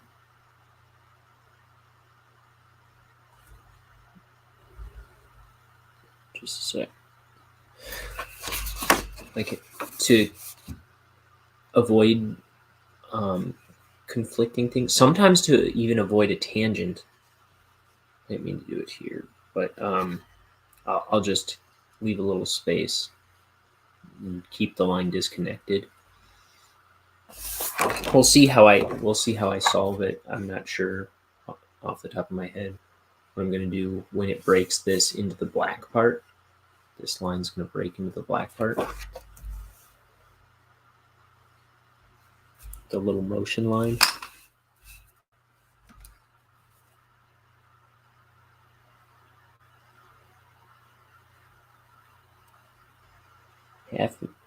Half of making a comic. It's just figuring out solutions.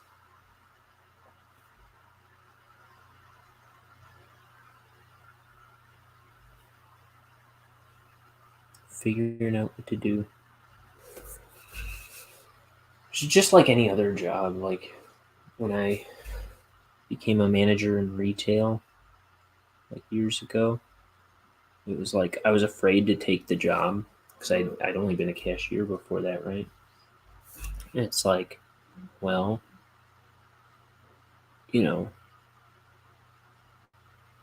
you want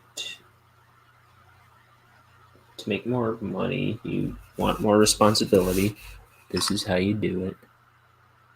And then like if you, all it requires is like not shying away from, I don't know, like at the time I remember I was telling myself like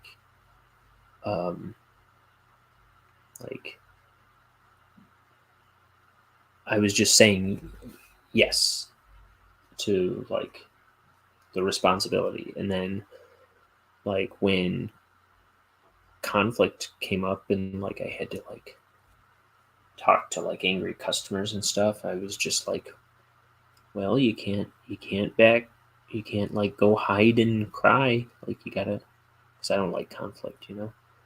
But it's like you can't hide and cry. You gotta be brave. Gotta be brave. Gotta just find a solution.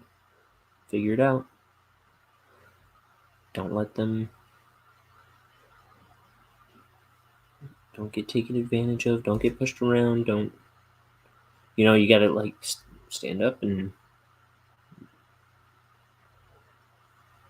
I would just keep diving it. Like that was an important moment for me because it was like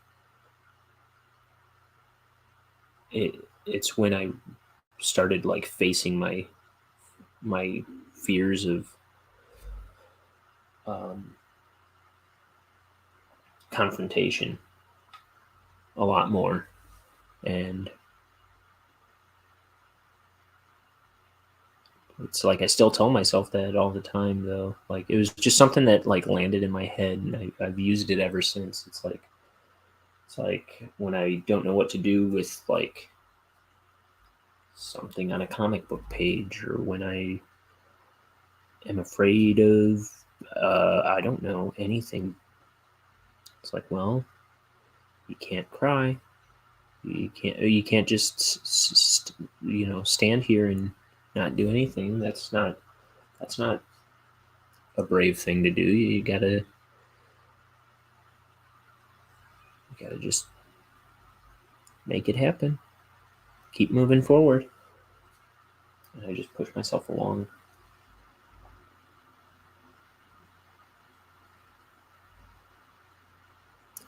Some people that's too scary. And that can break my heart with some people. It's like some people really cannot push themselves to overcome like relatively small um,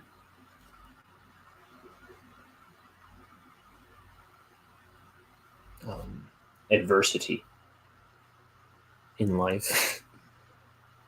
And that's what you got to tell yourself. It's like this is I don't know, like when it comes to comics, these are good problems to have. Just push through.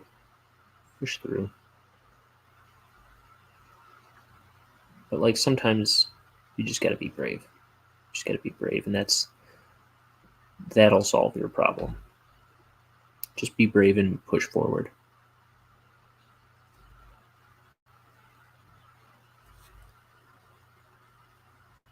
It'll be over. The scary part will be over before you know it.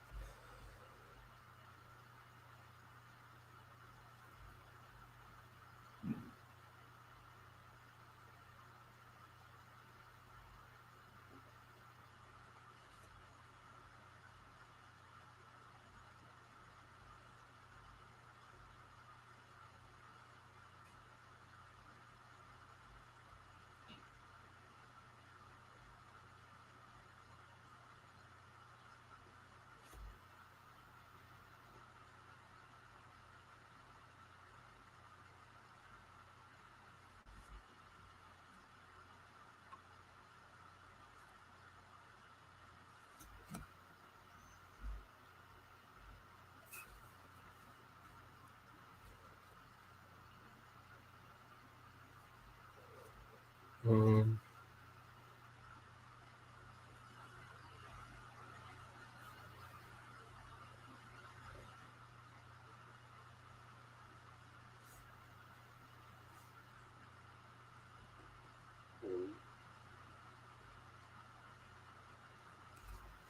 a lot of times, this guy Neiderman, he reminds me of a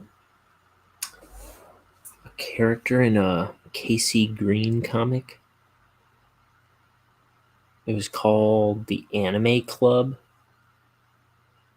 It was part of his gun show web comic that he had for a while. That's what it was called.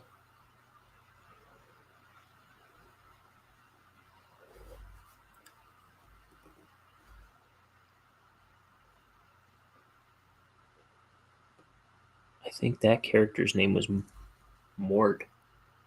Come to think of it. I think. I could be wrong about that. But he's kind of like a Cartman-y character. It's kind of like Eric Cartman.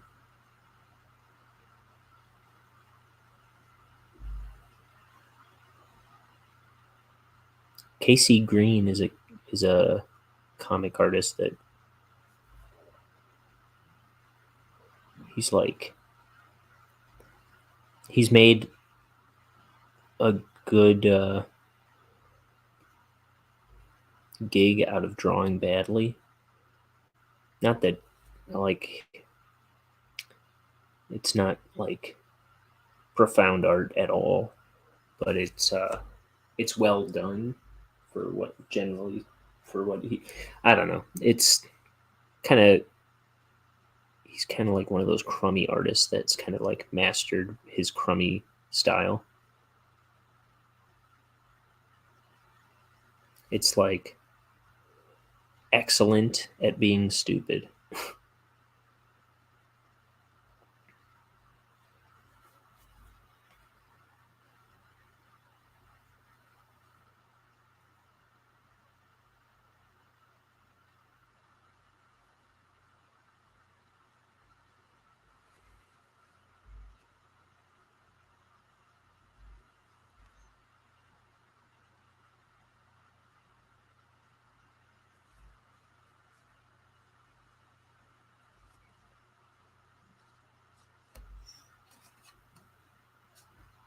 You know how I'm almost done with the page?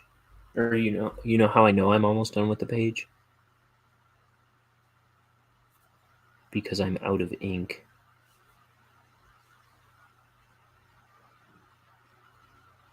I always run out of ink right before I finish the page. And I have to pour more ink.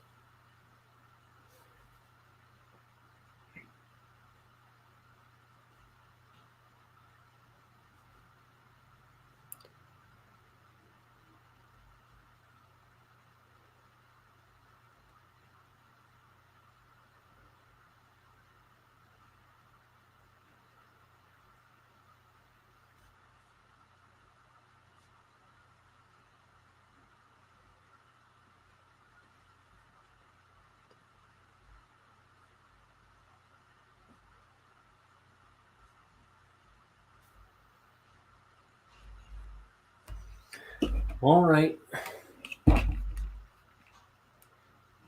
No sense in putting off the inevitable. Except I can't open the dang bottle. There we go. I loosened it for me.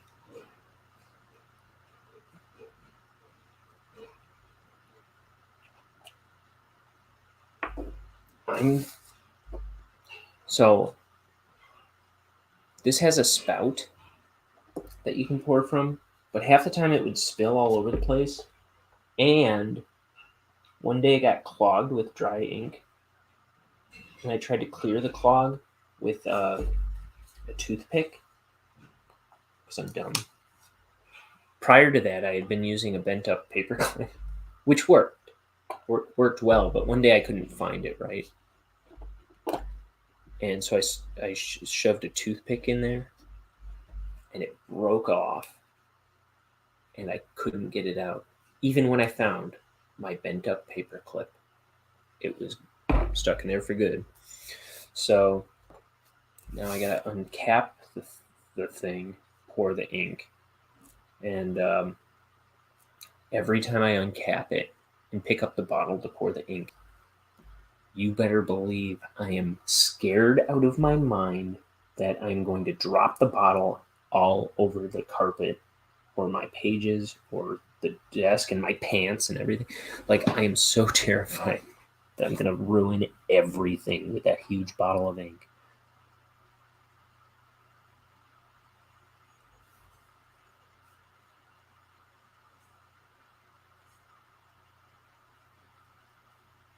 Remember, one of the first things I inked, I was inking on a table in my basement, and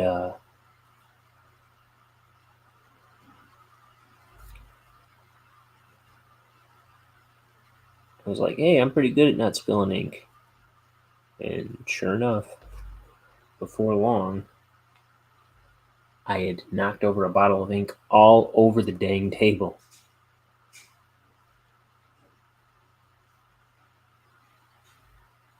So I have to make it a point to be super careful. Because if I spill it on this carpet and on this desk and my clothes and everything, I don't know what I'll do, but it will be an ugly day.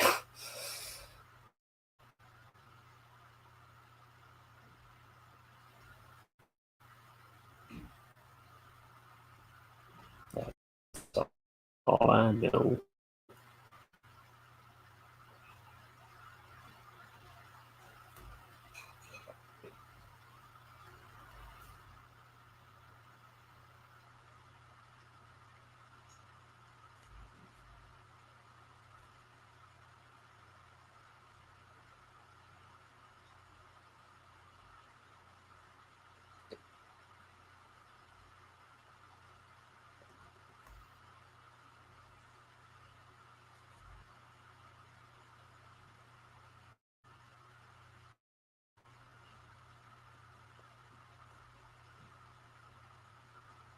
So tomorrow, yeah, I'm because after this, I didn't expect to still be inking this page after 6 o'clock.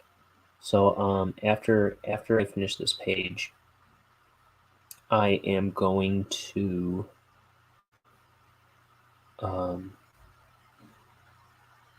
end this stream, and I'll do page 100 tomorrow afternoon, tomorrow evening. And I think I have I'm going to try and prep a surprise for the big 100th page. So tune in for that. Hopefully I can swing it.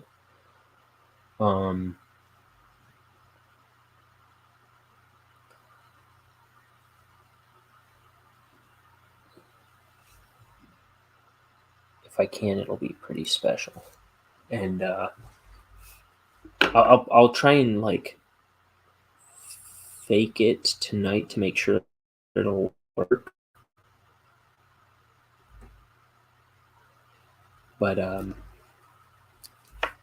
yeah, I'll look into it tonight to make sure I can do it tomorrow.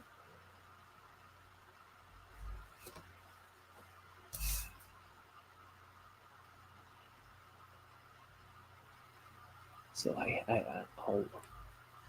should have a surprise tomorrow to accompany, to maybe follow up finishing my 100th page.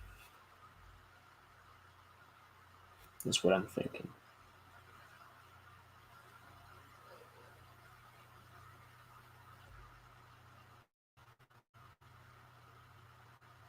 So at the end of January, we ended page 99.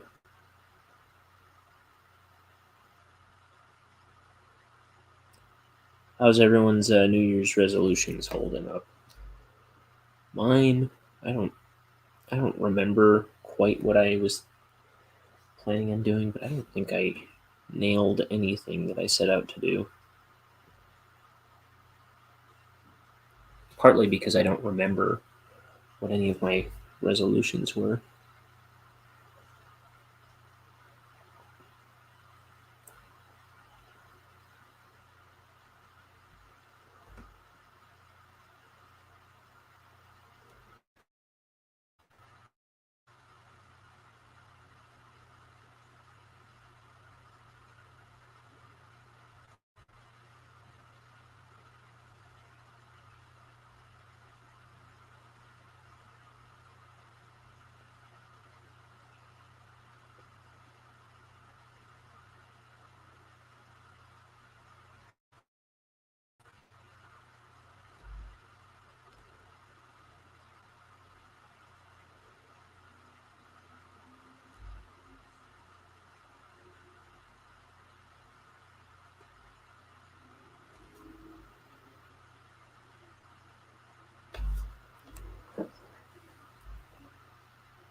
Okay. I'm putting a window back here.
All right. Let's see. Some finishing touches. Let's ruin this page real quick, and then we'll be done.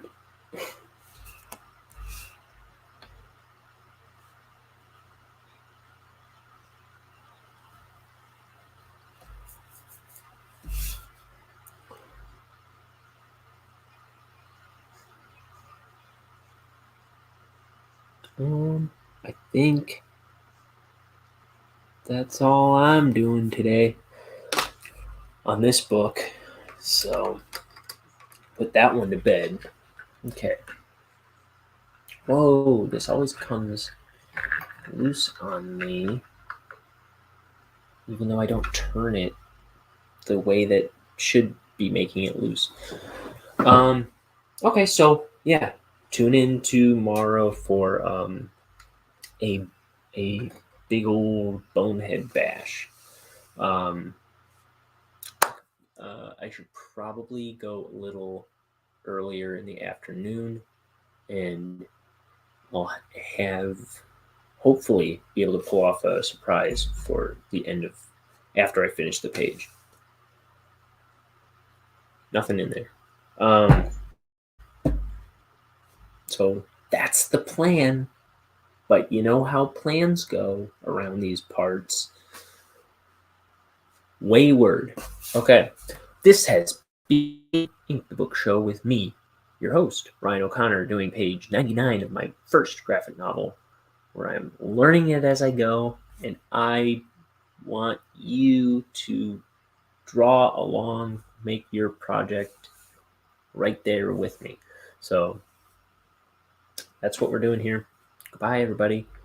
Take care of your mother, and don't wet the bed.